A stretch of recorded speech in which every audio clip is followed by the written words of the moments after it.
तो ये क्लास का नाम है राधा रानी का प्राकट्य, यानी श्रीमती राधी रानी का अपीयरेंस डे। अपीयरेंस डे यानी जिस दिन उनका आविर्भाव दिवस हुआ। इसमें अभी हमने एक भजन गाया जैसे, तो ये है, इसको हम पढ़ेंगे स्टार्टिंग से। ये गाना जरूरी है, आपको समझ आएगा कि ये क्यों लिखा गया है। बहुत सारी चीजें हैं इसमें जो हिडन है, आपको पता नहीं चलेगी।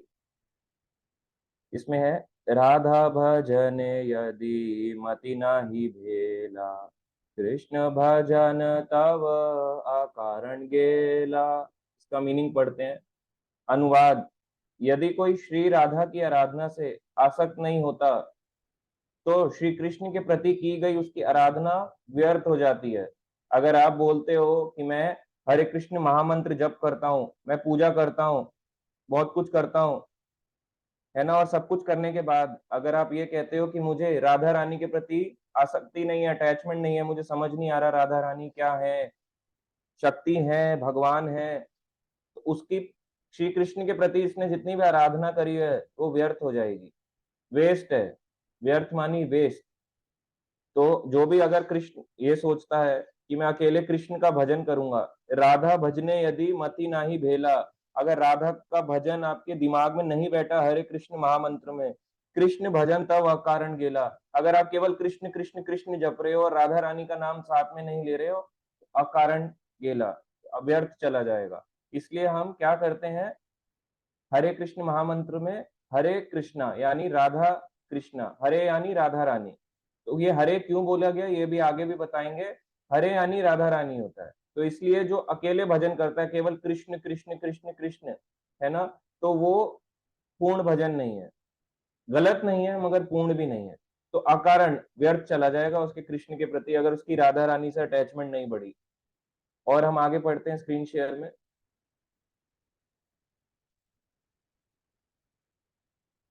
आतप रहित सुर नहीं जानी, राधा विरहित माधव नाही मानी। इसका मीनिंग पढ़ते हैं। हम ताप और प्रकाश के बिना सूर्य की कल्पना भी नहीं कर सकते, उसी प्रकार हम श्री राधा के बिना श्री कृष्ण के विषय में सोच भी नहीं सकते, है ना। तो अगर कोई सोच रहा है कि मैं कृष्ण के जैसे, सूर्य और सूर्य का प्रकाश होता है, सन और सनलाइट आपने कभी देखा है कि अलग होती है? आप कभी इमेजिन कर सकते हो सन और सनलाइट को, कि बोल रहे हो कि ये सनलाइट जो आ रही है ना, अभी धूप है, बाहर धूप निकली हुई है, तो ये जो सनलाइट है ये कुछ देर के लिए है, मगर इसके बाद देखा जाए तो उसका कोई सोर्स नहीं है। ऐसा कभी हुआ है कि सन के बिना सनलाइट आ रही हो, या अगर केवल सन हो सनलाइट ना हो? ऐसा हो ही नहीं सकता। अगर हो सकता है अमेरिका में अभी रात है तो इंडिया में सुबह है, अमेरिका में सुबह होगी तो यहाँ रात हो जाएगी, मगर क्या सन एग्जिस्ट नहीं करेगा? ये तो नहीं बोल सकते एग्जिस्ट ही नहीं करता सन, सनलाइट। तो जहाँ सन है वहां सनलाइट है, सिंपल। सूरज और सूरज की रोशनी, ऐसा नहीं होता सूरज अपनी रोशनी को खींच लेता है, ऐसा नहीं है ना। आपने कभी सुना नहीं होगा सूरज ने इंडिया से अपनी रोशनी खींच ली शाम होते होते और अमेरिका को दे दी, हमेशा रहती है। वैसी राधा और कृष्ण कभी ऐसा नहीं है कि नहीं रहते, हमेशा विराजमान रहते हैं। और हम देखते हैं कि प्रभुपाद जी के जो गुरु हैं श्रील भक्ति विनोद ठाकुर, जो उस समय नादिया डिस्ट्रिक्ट के क्या थे, district magistrate, IAS officer. Prabhupada के गुरु शील भक्ति सिद्धांत सरस्वती ठाकुर, उनके पिता थे भक्ति विनोद ठाकुर। भक्ति विनोद ठाकुर ने बहुत भजन, बहुत बुक्स लिखी हैं। इस्कॉन मायापुर जो आज आप जा रहे हैं, उनकी जन्म स्थली भी लुप्त हो गई थी 500 साल के बाद, और कलयुग में अभी आते आते अभी 500 साल के अंदर में ही लुप्त हो गई थी। तो उन्होंने ही बताया कि यही स्थान था जहाँ पे चैतन्य महाप्रभु का जन्म हुआ, और वो मंजरी स्वरूप थे भगवान के गोलोक। तो आगे पढ़ेंगे।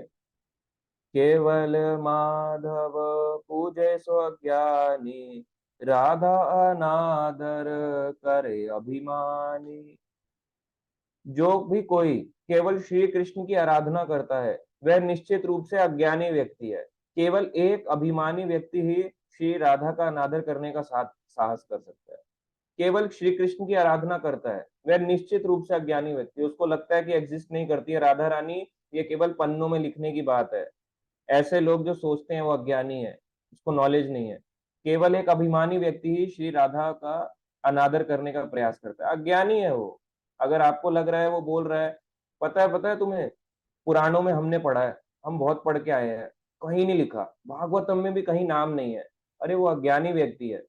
भागवतम में राधा राधा क्यों नहीं बोला सुखदेव गोस्वामी ने? हालांकि एक श्लोक में कुछ श्लोक, एक दो श्लोक में बोला सुखदेव गोस्वामी ने, मगर वो गोपियों को गोपियों की तरह एड्रेस कर रहे थे। उसका रीजन ये है, अगर सुखदेव गोस्वामी परीक्षित महाराज को भागवत कथा जब सुना रहे थे, अब पूछे सुखदेव कौन है, तो वेद व्यास के जो पुत्र थे उनका नाम था सुखदेव गोस्वामी। तो सुखदेव गोस्वामी भगवान वेद व्यास के पुत्र थे। वेद व्यास भगवान कृष्ण का ही अवतार है, जिन्होंने सारे ग्रंथ लिखे हैं, 4 वेद, 1 लाख श्लोक की महाभारत, 18 पुराण, जो भी आज आप देखते हैं जितने भी शास्त्र हैं, चाहे कर्म कांड हो, ज्ञान कांड हो, उपासना हो, भक्ति हो, सारा कुछ उन्होंने ज्ञान दिया है संसार को, क्योंकि भगवान से ज्यादा भगवान के बारे में कौन जान सकता है। तो वेद व्यास जी भगवान के ही अवतार हैं। तो उनके पुत्र थे सुखदेव गोस्वामी, है ना। तो कई भक्त कहते हैं कि ये राधा रानी जी के तोते भी थे। कहाँ पे? गोलोक में। तो ये है भौतिक संसार, बीच में एक लाइन है जिसे ब्रह्म ज्योति कहते हैं, और इसके ऊपर है आध्यात्मिक संसार। भौतिक, ब्रह्म ज्योति, फिर ऊपर आध्यात्मिक। तो ऊपर जो आध्यात्मिक है यानी स्पिरिचुअल वर्ल्ड है, उसमें पहले वैकुंठ आता है। वैकुंठ इस तरह से है, फिर सबसे टॉप मोस्ट है गोलोक।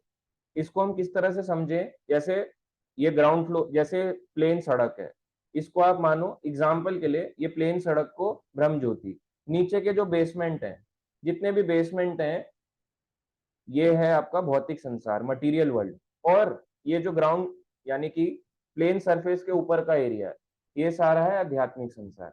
एग्जाम्पल के लिए हमने बिल्डिंग का दिया है, ऊपर के लोग हैं आध्यात्मिक स्पिरिचुअल वर्ल्ड, नीचे के हैं मटेरियल वर्ल्ड। ऊपर के अब ये जो है ना, ये जो बिल्डिंग है, इसको आप वैकुंठ बिल्डिंग समझो। तो ये बिल्डिंग है, ग्राउंड फ्लोर है, फिर फर्स्ट सेकंड थर्ड फोर्थ, ऐसे करते करते कई फ्लोर है। ऐसे ही वैकुंठ के ऊपर टॉप टॉप में जब जाएंगे तो वहां पे गोलोक वृंदावन धाम है। इसलिए बोला गया कि गोलोक धाम से ऊपर कुछ नहीं है। तो विष्णु के लोक से भी ऊपर कृष्ण का लोक है, जिसे कहते हैं गोलोक वृंदावन धाम।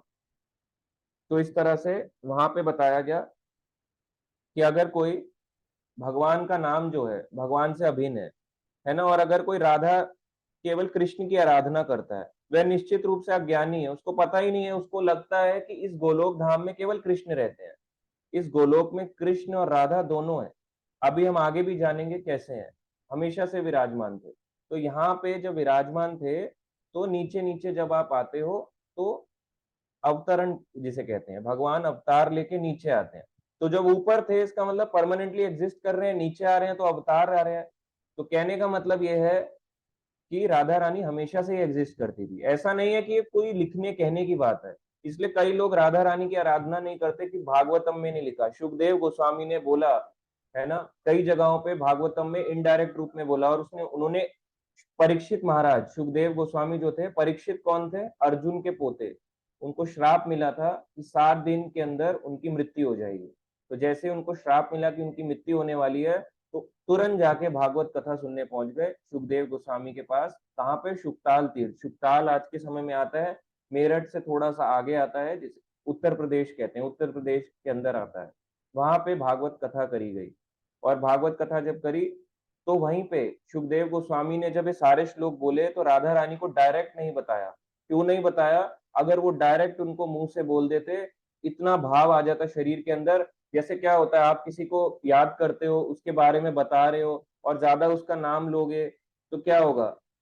आपका शरीर कैसा पड़ जाएगा? ऐसे ढीला पड़ जाएगा, बता नहीं पाओगे आगे की स्टोरी की क्या हुई थी। ऐसे ही जैसे सुखदेव गोस्वामी कथा सुना रहे हैं, अगर वो राधा रानी या किसी गोपी का नाम लेते थे, ले दें अगर, ललिता, विशाखा, है ना, तुंग विद्या, इंदुलेखा, तो वो रुक जाएंगे कथा में। इसलिए वो कथा स्टॉप ना हो, परीक्षित को कथा सुनानी थी, इस वजह से उन्होंने इनडायरेक्ट रूप में बोला गोपियां। हर जगह गोपियां गोपियां। और राधा रानी को उन्होंने स्पेशल गोपी बताया, है ना, स्पेशल, मोस्ट स्पेशल गोपी, इस तरह से उन्होंने संबोधित किया। और इसके अलावा राधा रानी को उन्होंने एक जगह और मेंशन भी किया, जो आप कृष्णा बुक में ही पढ़ सकते हैं, भागवतम में ही पढ़ सकते हैं। राधा रानी को उन्होंने मेंशन किया कहाँ पे? रासलीला के समय। एक छोटे से श्लोक में उनके मुंह से निकल रहे हैं, उनकी कथा सुना रहे हैं ना, ये थोड़ा ना होगा कि अब कुछ चीज अचानक से आएगी, उनका मन आप क्या बोले, विचलित नहीं बोल सकते, मगर मन के अंदर जो भाव प्रकट होंगे उसको प्रकट करेंगे ना। तो इस तरह से उन्हें एक दो जगह बोला भी राधा रानी। अगर बार बार बोलते रहते तो कथा रुक जाती। इसलिए कई लोग सोचते हैं राधा रानी एग्जिस्ट ही नहीं करती। इसलिए जो केवल कृष्ण की आराधना करता है वह निश्चित रूप से अज्ञानी व्यक्ति है, क्योंकि उसको लगता है राधा रानी एग्जिस्ट नहीं करती है। और राधा रानी का जो अनादर करता है वो कृष्ण का कभी आदर कर ही नहीं सकता।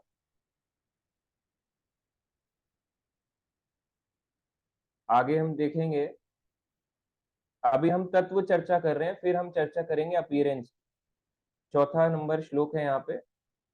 कभी नहीं कर बीता कर संगा, चित्ते इच्छसी यदि ब्रज रस संग रंग। तो अभी आगे पढ़ेंगे इसमें। जो भी ब्रज के परम आनंदमय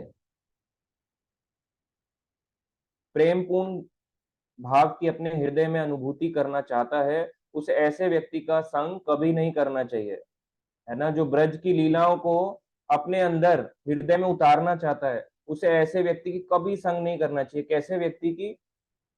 जो ये मानता हो कि राधा रानी एग्जिस्ट नहीं करती, ऐसे व्यक्ति का आप संग ना करें। जो केवल बोलता हो कि केवल कृष्ण है, राधा रानी एग्जिस्ट ही नहीं करती है, ऐसे व्यक्तियों का संग ना करें। उसको आप ज्ञान अपूर्ण है, आपको भी अपूर्ण ज्ञान देगा, इनकम्प्लीट नॉलेज। आगे हम पढ़ते हैं 5वां नंबर श्लोक। राधिका दासी यदि होए अभिमान, शीघ्र मिलई तव गोकुल कान।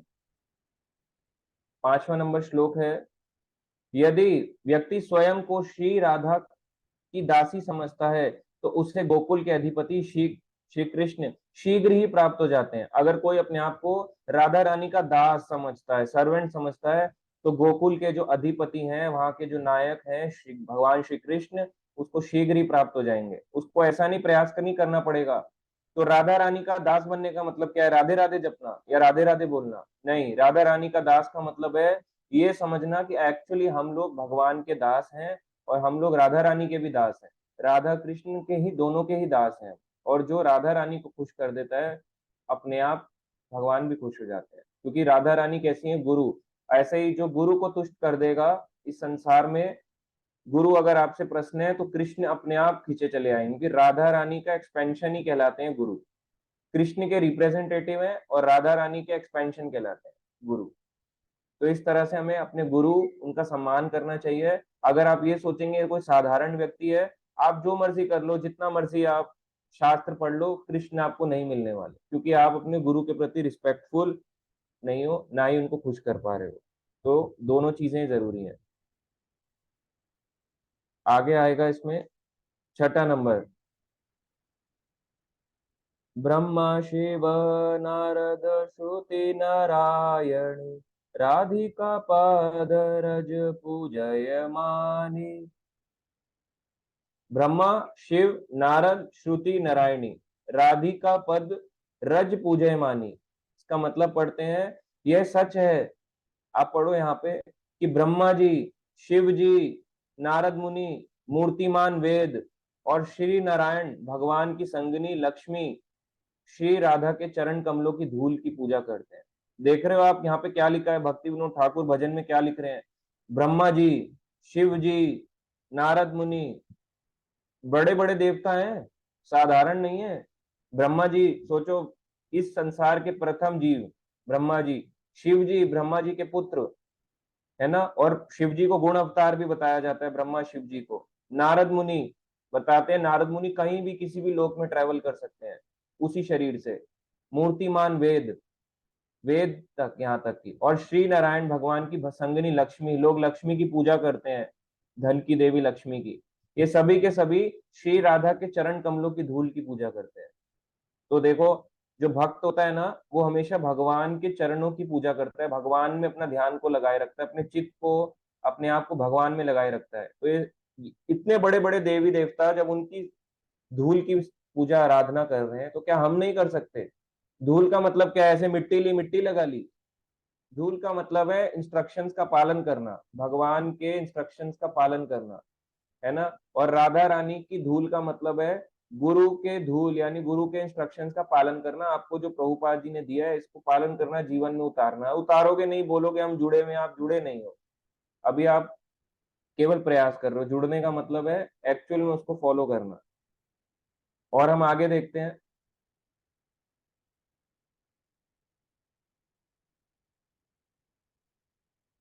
उमा रमा सत्या शचि चंद्र रूपमणि, राधा अवतार सब अपनाए वाणी। उमा, रमा, सत्या, शचि, चंद्र, रुक्मणी, राधा अवतार सबे। इसका मतलब देखो, वैदिक साहित्यों का यह कथन है, सेकंड लास्ट लाइन में लिखा है, वैदिक साहित्यों का यह कथन है कि देवी दुर्गा, भाग्य की देवी यानी कौन, लक्ष्मी, सत्या, शची, चंद्रावली और रुक्मणी सभी श्री राधा का विस्तार है। आप क्या लिखा है यहाँ पे, दोबारा पढ़ो, देवी दुर्गा, भाग्य की देवी लक्ष्मी, सत्या, शची, चंद्रावली और रुक्मणी सभी श्री राधा का विस्तार है, सब एक्सपेंशन है। कोई भी चीज एग्जिस्ट नहीं करेगी। तो कई बार आपको देखेगा, आप सब देखा होगा कि गोपियां इसकी कात्यायनी की पूजा कर रहे हैं, तो हम भी कर लेते हैं, मगर उन्हें क्या मांगा, कृष्ण को मांगा। और गोपियां भगवान, मतलब आप देखो, भगवान की शक्ति है, एक शक्ति है, एक शक्तिमान है। राधा रानी क्या है, शक्ति है। राधा रानी का ही विस्तार है सारी देवियां, लक्ष्मी, दुर्गा, रुक्मणी, सत्यभामा, सब के सब गोपियां, सब राधा रानी का विस्तार है।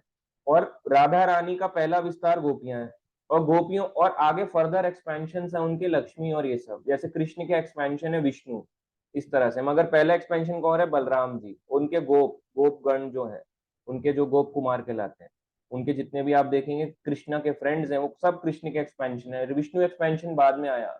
ऐसे ही राधा रानी के बाद के एक्सपेंशन है लक्ष्मी और दुर्गा, पहले गोपियां हैं। मगर फिर भी, क्योंकि गोपियां पहले आई, पर फिर भी दिखाया ऐसे जा रहा है, देखो देवी कात्यायनी की पूजा कर रही है। मगर अगर देखा जाए तो राधा रानी से बढ़ के नहीं है कोई भी, मगर फिर भी लीला रूप में दिखा रहे हैं कि अगर किसी को देवी देवताओं से मांगना भी है तो भी कृष्ण को मांगो।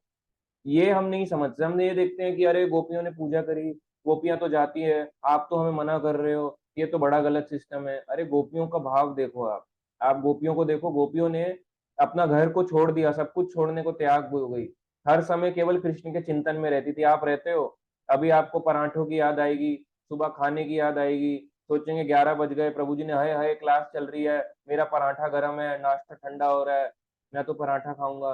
अभी ये सब मन से निकला नहीं है, और फिर हम ये सोच रहे हैं कि, क्या सोच रहे हैं कि हमारे को भगवान मिल जाएंगे, या दुर्गा की पूजा करो, सारी पूजाएं एक समान है। ऐसा नहीं होता है, सारी पूजा एक समान कैसे हो सकती है, जब ब्रह्मा, शिवजी, नारद, इतने बड़े बड़े देवता, साधारण नहीं है, इतने शक्तिशाली, जब ये लोग भगवान की पूजा करने को राधा रानी की चरण धूल के लिए तरस रहे हैं, सारी देवियां राधा रानी की विस्तार हैं, तो आप ये कैसे सोच सकते हो कि सारी पूजा एक ही रास्ते को जाती है।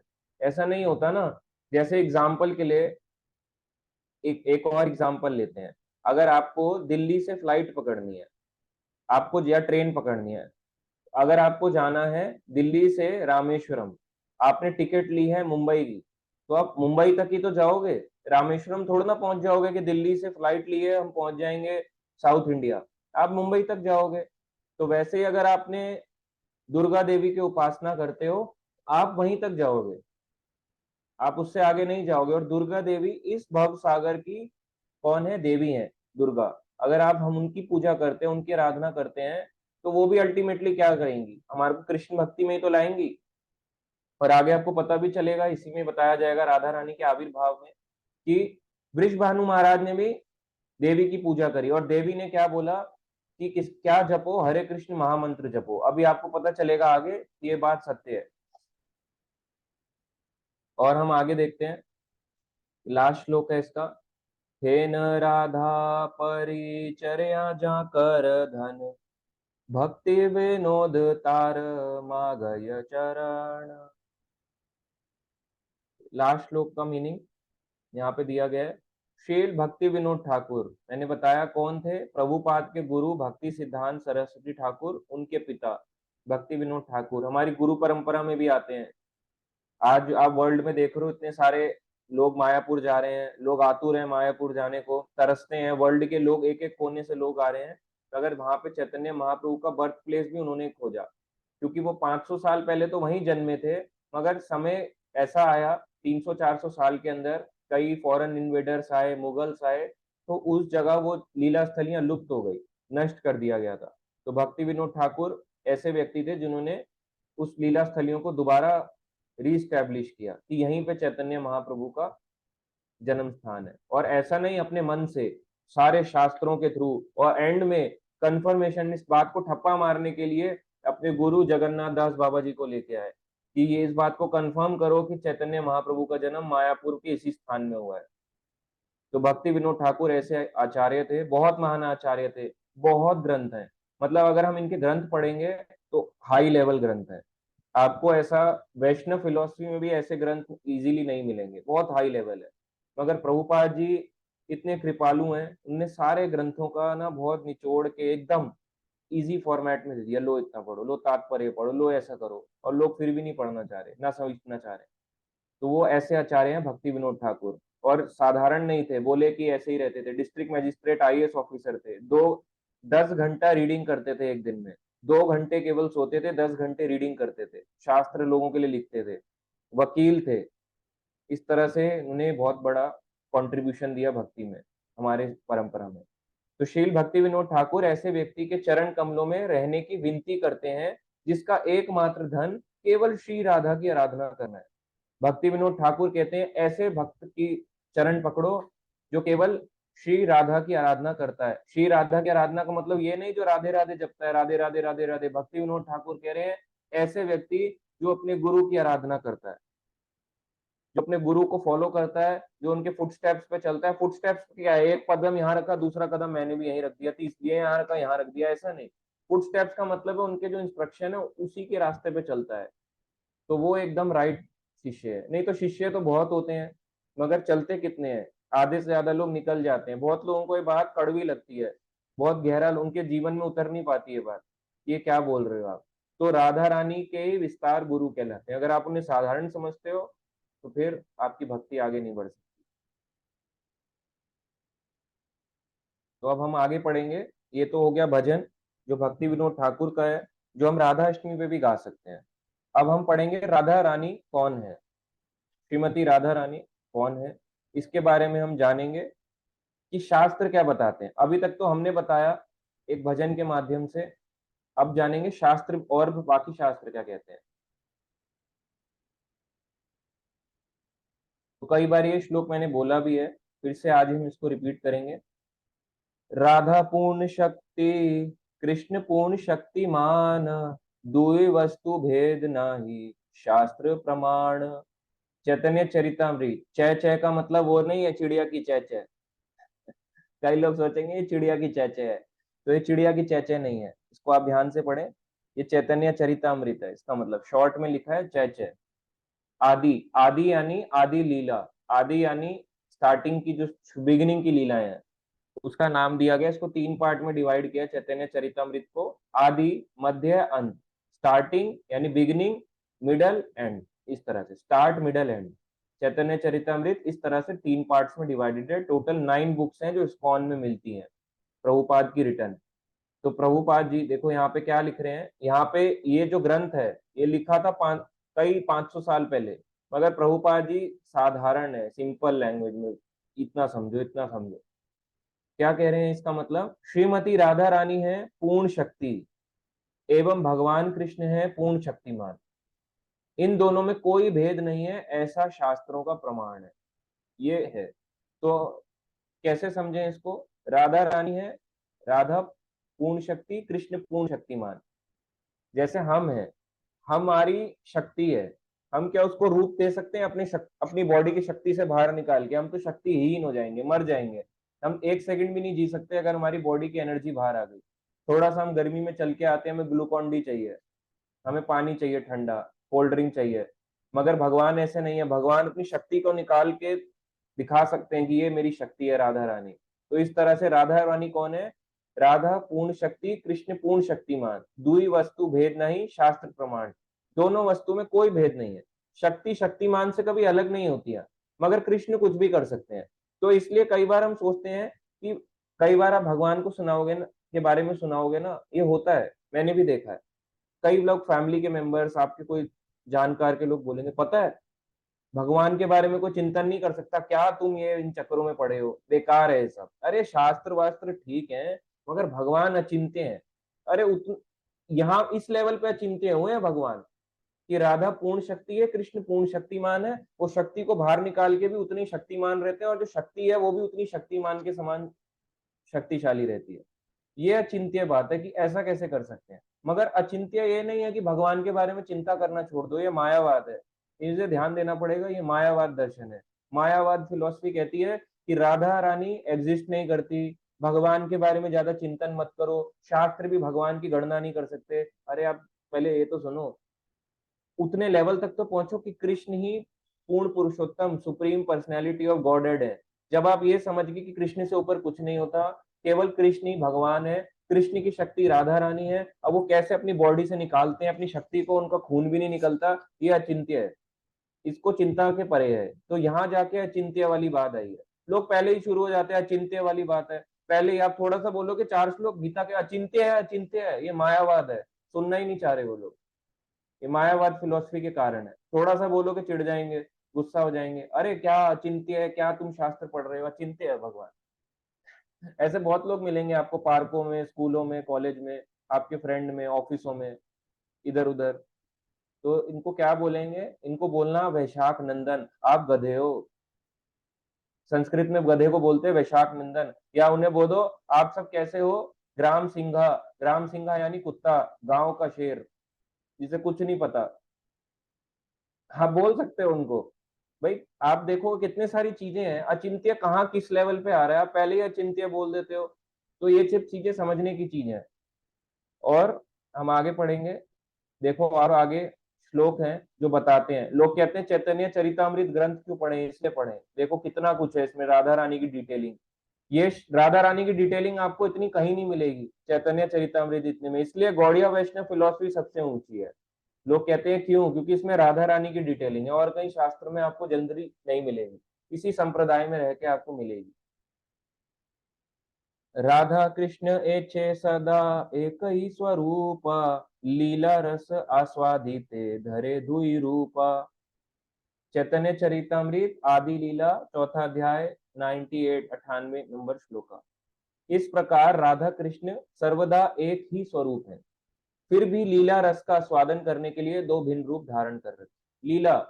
लीलाएं करने के लिए दो रूप धारण कर रहे थे, इसलिए ऐसा हमें फील होता है कि राधा कृष्ण अलग अलग है। और हम श्लोक कुछ देखते हैं यहाँ पे चैतन्य चरितामृत के। राधिका है न कृष्ण प्रणय विकार, स्वरूप शक्ति हलादनी नाम यहार। श्रीमती राधिका कृष्ण प्रेम का परिवर्तित रूप है, वे हलादनी नामक उनकी अंतरंगा शक्ति है, भगवान की इंटरनल एनर्जी है ना, हलादनी शक्ति, आनंद प्रदान करने वाली शक्ति है राधा रानी। आगे है, हलादनी कराय कृष्णे आनंद स्वादन, हलादनीर द्वारा करे भक्त पोषण। यह हलादनी शक्ति कृष्ण को आनंद प्रदान करती है और उनके भक्तों को पोषण करती है। कृष्ण को क्या देती है, हलादनी यानी हल आदिनी, आनंद प्रदान करने वाली शक्ति। हल आदिनी आदि शक्ति है भगवान की, इससे पहले कोई शक्ति नहीं है भगवान की। हल आदिनी सारी शक्तियों की आदि शक्ति है ना, हर चीज का हल है राधा रानी के पास। हल आदिनी शक्ति है, कृष्ण को आनंद प्रदान करती है, कृष्ण को आनंद देती है और उनके भक्तों को पोषण करती है। कृष्ण चाहे आप पे कृपा ना करे ना करें, मगर राधा रानी जरूर कृपा करती हैं। जब आप हरे कृष्ण महामंत्र जपते हो या मंदिर जाते हो, तो ज्यादातर लोग कृष्ण के सीधा फेस पे देखते हैं, कितने सुंदर लग रहे हैं, और साथ में राधा रानी ऐसे करके खड़ी है, उसकी तरफ कोई देख ही नहीं रहा। इससे ही पता चलता है कि गुरु या कोई आपको उपदेश दिया जाएगा, आप उसको बेवकूफ समझोगे और उसको देखोगे नहीं। अरे पता है राधा अष्टमी, फिर उसको ऐसे करके झुलाओगे राधा रानी को, ऐसे से, है ना, ऐसे ऐसे करके लोग ऐसे करके झुलाएंगे, है ना, मेरी लाडलू जू ऐसे करके गाना गाएंगे। क्या हो जाएगा उससे, कुछ नहीं होगा। आप एक शास्त्र नहीं पढ़े, आप नरकों को जा रहे हो, आपको पता भी नहीं चल रहा आप क्या कर रहे हो, टाइम बर्बाद कर रहे हो अपना। अगर आपको सीखना है, ऐसे ही राधा रानी ऐसे खड़ी है, उनको देखो ऐसे करके, ऐसे ऐसे करके कृपा बरसा रही हैं, ऐसे, पर उनको कोई देखता ही नहीं, जबकि इतनी सुंदर लग रही होती है फिर भी कोई नहीं देखता। इससे ही पता चल जाता है अभी वो अज्ञानी व्यक्ति, अभी उसका समझ नहीं आया राधा रानी के बारे में। बस ऐसे करके लड्डू गोपाल लिया, एक कंधे में लड्डू गोपाल, एक कंधे में ऐसे, दोनों को ऐसे करके झुला रहे हैं वृंदावन में, ऐसे करके।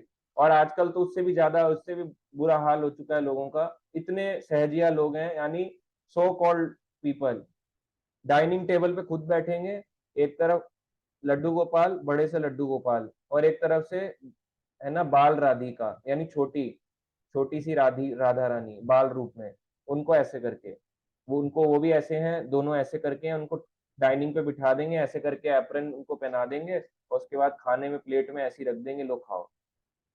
देखो अब वो खाएंगे क्या? कुछ नहीं खाएंगे, कहेंगे कितना कितना बेवकूफ आदमी है। मतलब इससे ही पता चलता है कि वो कुछ सीखना नहीं चाहता। ये चीजें है ना क्या बताती हैं कि वो व्यक्ति अज्ञानी है। अज्ञानी व्यक्ति सीखना नहीं चाहेगा, कभी देखना नहीं चाहेगा। राधा राधा करेगा, राधा राधा बोलने से क्या हो जाएगा? राधा राधा करना नहीं है, इंस्ट्रक्शंस को पालन करना है। राधा रानी को अगर असली में कोई जानना चाहता है तो उसको गुरु की शरणागत होके इंस्ट्रक्शंस को फॉलो करना चाहिए, शास्त्र पढ़ने चाहिए। और राधा रानी से ज्यादा अगर आपको क्या लगता है, आपको ये चीजें मिलेगी कहीं गौड़िया वैष्णव संप्रदाय से बाहर? है ही नहीं। सारे संप्रदायों में कोई कमी नहीं है, सब परफेक्ट है, चाहे वो श्री हो, चाहे माधवाचार्य का संप्रदाय हो। श्री संप्रदाय में लक्ष्मी नारायण, सीताराम, लक्ष्मण, हनुमान की ज्यादा पूजा होती है, उनके मंदिर हैं। साउथ में श्री रंगम है ना, और अनंत पद्मनाभ, इसके अलावा गुरुवायूर मंदिर, जहाँ श्री संप्रदाय बड़े रूप से कार्य करते हैं और बहुत अच्छी सेवाएं करते हैं। तिरुपति बालाजी, ये श्री संप्रदाय के अंडर आते हैं। दूसरा और देखे माधवाचार्य, उडुपी कृष्णा, यहाँ पे कृष्ण थोड़े बड़े रूप हैं, बाल रूप से थोड़े कुमार अवस्था में है ना। और फिर उसके बाद अगर आप देखोगे, वहां पे उडुपी कृष्णा, उडुपी मठ है, वहां पे भगवान की लीलाएं भी हैं, तो वहां पे इस तरह से उन सेवा करी जाती है। तीसरा संप्रदाय रुद्र संप्रदाय, जो लड्डू गोपाल की पूजा करते हैं, नाथ द्वारा राजस्थान में। श्रीनाथ जी आपने देखा होगा, श्रीनाथ जी, लड्डू गोपाल, वहां पे इन सब की पूजा होती है, उसको रुद्र संप्रदाय कहते हैं। रुद्र यानी शिव जी का संप्रदाय, मगर रुद्र की पूजा ना होके शिव जी ये बताते हैं इनकी पूजा करो, क्योंकि शिव जी भी नंद नंद महाराज के है ना। यशोदा मैया क्या कहती है, शिव जी को एंटर नहीं करने देती। शिव जी आते हैं कृष्ण का दर्शन पाने के लिए, कि गोलोक के कृष्ण का तो दर्शन हो जाता है मगर बाल रूप का नहीं होता। शिव जी आए तो यशोदा मैया छुपा के ले गई, बोलती कि डर जाएगा ऐसे इतने भयानक पुरुष को देखेगा तो, शिव जी जैसे को। जबकि शिव जी भयानक नहीं है, कृपालु है, मगर फिर भी क्योंकि ऐसे लोगों का उद्धार कर रहे हैं तो भयानक लगते हैं देखने में, तो इसलिए डर गई जब दिखाती हैं। तो इसलिए वो लड्डू गोपाल का उनका संप्रदाय है, श्रीनाथ जी, लड्डू गोपाल जी, उनकी पूजा करते हैं। चौथा है हमारा हो गया कुमार संप्रदाय, ये इनका है। अभी इसका करंटली उस जगह का नाम है राजस्थान में सलेमाबाद, अजमेर के आगे एक जगह है सलेमाबाद, वहां इनका सेंटर है। इनका आप देखोगे ऐसे यू शेप का तिलक होता है और बीच में बिंदी लगाते हैं, यहाँ नाक तक होता है। हम वो पत्ती ना बना के ऐसे करके पूरा यू शेप का, और यहाँ बिंदी, तो वो कुमार संप्रदाय है ना, जो आपको इस भाव को सिखाता है, सखी भाव को। मगर अभी तक इन चारों संप्रदायों में या तो कृष्ण पूर्ण रूप से नहीं है या राधा रानी पूर्ण रूप से नहीं है। राधा रानी ज्यादातर किसी संप्रदाय में नहीं है, इसीलिए केवल केवल और केवल इस चैतन्य महाप्रभु के संप्रदाय में ही राधा रानी का पूर्ण ज्ञान है, बहुत ज्ञान है। इसलिए सबसे टॉप मोस्ट फिलोसफी है गौड़िया वैष्णव, यानी चैतन्य महाप्रभु को फॉलोअर्स को गौड़िया कहते हैं, और क्योंकि हम भक्त हैं तो वैष्णव कहते हैं, तो गौड़िया वैष्णव इसलिए सबसे ऊंची फिलोसफी है। तो इसलिए पता चलता है कि राधा रानी कृपा बरसाती है, बोलते बिना राधे राधे राधे, बरसाने वाली राधे, कृपा बरसाने वाली राधे रानी है। अब हम आगे पढ़ेंगे गोलोक में राधा रानी का आविर्भाव, कैसे गोलोक में राधा रानी आई। अब हम इसके बारे में थोड़ा सा पढ़ेंगे।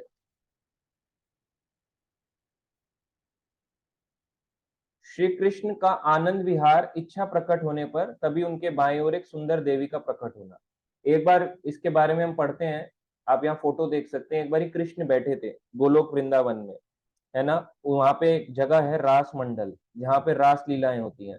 तो वहां पे एक शतशृंग नाम का एक पर्वत था, क्या नाम? शतशृंग नाम का। और वही पर्वत यहाँ पे, शतशृंग पर्वत जब गोलोक धाम से धरती पे आता है उत्तर प्रदेश एरिया में, मगर उस जगह को क्या कहते हैं? गोवर्धन। तो वही शतशृंग पर्वत यहाँ पे गोवर्धन नाम से अवतरित होता है। गोवर्धन और भगवान कृष्ण में कोई डिफरेंस नहीं है। गोवर्धन भगवान के दास भी है, भगवान भी है साक्षात, क्योंकि भगवान की सबसे ज्यादा लीलाएं हैं गोवर्धन में। तो गोवर्धन जो है, यही पर्वत गोवर्धन के नाम से आविर्भूत हुआ। तो वृंदावन में बताया जाता है कैसे पुष्प होते हैं, है ना, ऐसे नहीं होते मुरझा जाते हैं, हमेशा खिले रहते हैं। मालती और मलिका के पुष्प रहते हैं वहां पे, और इच्छा मात्र से जो वहां पे जैसी इच्छा करता है गोलोक के अंदर, उसको वो चीज तुरंत, हर चीज चिंतामणि है। चिंतन करोगे कि मुझे कृष्ण प्रेम मिल जाए, वहां ऐसा चिंतन नहीं करते कि मुझे गाड़ी मिल जाए, बंगला मिल जाए, यही कृष्ण की सेवा कर सकूं, पैर दबा सकूं, चरण पकड़ सकूं, वो चीज पूरी हो जाती है। चिंतामणि धाम है। तो उस समय वहां पे जो भगवान और भगवान का धाम हमेशा से विराजमान था। यहीं से पता चलता है, कई लोग कहते हैं ना कि सबसे पहले जब कुछ भी नहीं था बिगिनिंग में, तब क्या था। अब आपको यहाँ पे इसका आंसर मिलेगा, जब बिगिनिंग में कुछ नहीं था, है ना, इटरनली क्या होता था, केवल कृष्ण और गोलोक वृंदावन धाम था। कृष्ण वहां बैठे थे, और कृष्ण कैसे हैं, अपने आप में आनंद ले सकते हैं। कृष्ण को किसी के आनंद की जरूरत नहीं है। अगर जरूरत होती तो भगवान कैसे कहलाते। मगर फिर भी भक्तों को आनंद देने के लिए, और भगवान को भी आनंद आता है भक्तों की सेवा करने से, इसलिए भगवान अपनी लीलाएं करते हैं। भगवान भक्तों के लिए लीलाएं करते हैं, और भक्त उन लीला का पार्टिसिपेट करके या उनको पढ़ के और आनंद लेते हैं। तो ये है आनंद के लिए। तो भगवान एक बारी बैठे थे, भगवान श्री कृष्ण, और एक बारी उनकी उस रास मंडल एरिया में आनंद विहार की इच्छा हुई कि मैं और आनंद चाहता हूँ। तो उनके मन में एक, उनकी बाईं ओर से, भगवान कृष्ण की बाईं ओर से उनकी शक्ति प्रकट हुई, अंतरंगा शक्ति, हलादनी शक्ति प्रकट हुई। कैसे लग रही थी, जैसे, कैसे लग रही थी, तप्त कांचन गौरांगी राधे वृंदावनेश्वरी वृषभानु सुते देवी प्रणमामि हरिप्रिय। तप्त कांचन गौरांगी, पिघला हुआ सोना होता है जैसे, मतलब उसको हजारों बार उस मोल्टन गोल्डन जो फॉर्म आएगा, कई बार उसको तपाते रहोगे, गोल्डन को, गोल्ड को, ऐसा हम वैसे कल्पना नहीं कर सकते राधा रानी की, मगर फिर भी बताया जाता है तपाते रहोगे, तपाते रहोगे, तपाते रहोगे। इतनी सुंदर उनकी शक्ति प्रकट हुई, और वो बहुत सुंदर लग रही थी। और इस तरह से भगवान और भगवान की शक्ति, यहीं से पता चलता है, राधा पूर्ण शक्ति, कृष्ण पूर्ण शक्तिमान, दुई वस्तु भेद नाही, शास्त्रेर प्रमाण, दोनों में कोई भेद नहीं है। तो प्रकट हुई। तो इस प्रकार से वहां पे जब प्रकट हुई, तो क्या कहलाए, राधा श्याम सुंदर। अब इनका नाम राधा कैसे पड़ा, तो कृष्ण का नाम, कृष्ण जो थे वो राधा राधा जप के आनंद लेते थे, और राधा रानी कृष्ण का जप के आनंद लेती थी। तो दोनों एक दूसरे के साथ आनंद प्रदान करने वाली लीलाएं, नृत्य करना, है ना, शयन करना, अलग अलग तरह की भगवान की लीलाएं होती, यानी स्वयं मतलब सोना, अलग अलग प्रकार की लीलाएं गोलोक में करते थे। तो जैसे ही एक बारी राधा रानी जब प्रकट हुई, तो उसी समय पुष्प चंदन के लिए दौड़ी, है ना, फूल के लिए और चंदन के लिए दौड़ी। कहाँ पे, रास मंडल में। तो जब रास मंडल में दौड़ी, तो र यानी रास, और धा यानी धावामान, रास मंडल में धावामान, दौड़ने जो दौड़ी, उनका नाम पड़ा राधा। देखा जाए तो इस रूप से पड़ा, रास मंडल में धावामान, जो दौड़ने लगी, क्या करने के लिए, कृष्ण की सेवा करने के लिए। किस तरह से, फूलों से और चंदन से। तो इस प्रकार जो रास मंडल में जिसने धावामान किया, वो कहलाई श्रीमती राधा रानी, राधा। तो इस प्रकार से राधा नाम पड़ा। अब कई लोग कहते हैं कि राधा से ऊपर कुछ नहीं है। देखो, ये गोलोक की लीलाएं हैं। अब ये साधारण नहीं है, ये आपको मिलेंगी, बुक में भी है, इस्कॉन की बुक में भी मिलती है। श्रीमती राधा रानी एक नाम से पुस्तक है, आप उसको पढ़ सकते हैं, ग्रंथ है बहुत अच्छा। आप उसको पढ़ेंगे, आपको डिटेल मिलेगी। तो इस प्रकार से राधा रानी का प्राकट्य हुआ गोलोक में। तो राधा रानी जब प्रकट हुई, तो भगवान की क्या कहलाई, हलादिनी शक्ति, आनंद प्रदान करने वाली शक्ति। श्री हरि को पुष्पों की सेवा प्रदान करने के लिए, पुष्पों के लिए रास मंडल में दौड़ी, इसलिए उनका नाम राधा पड़ा। र शब्द रास मंडल, धा शब्द धावा, यानी दौड़न का प्रतीक है, राधा। रास मंडल में जो दौड़ी, आप देखो यहाँ पे फोटो भी है, आप थोड़ा सा उसको इमेजिन कर सकते हो कि गोलोक में किस प्रकार से राधा रानी ने धावा मान किया। तो इस प्रकार से राधा नाम उनका पड़ा। अब है राधा रानी को श्री दाम का श्राप। श्री दाम भगवान के सखा थे, तो राधा रानी को उन्होंने श्राप दिया। क्यों दिया, अब ये हम आगे अभी आज पढ़ेंगे।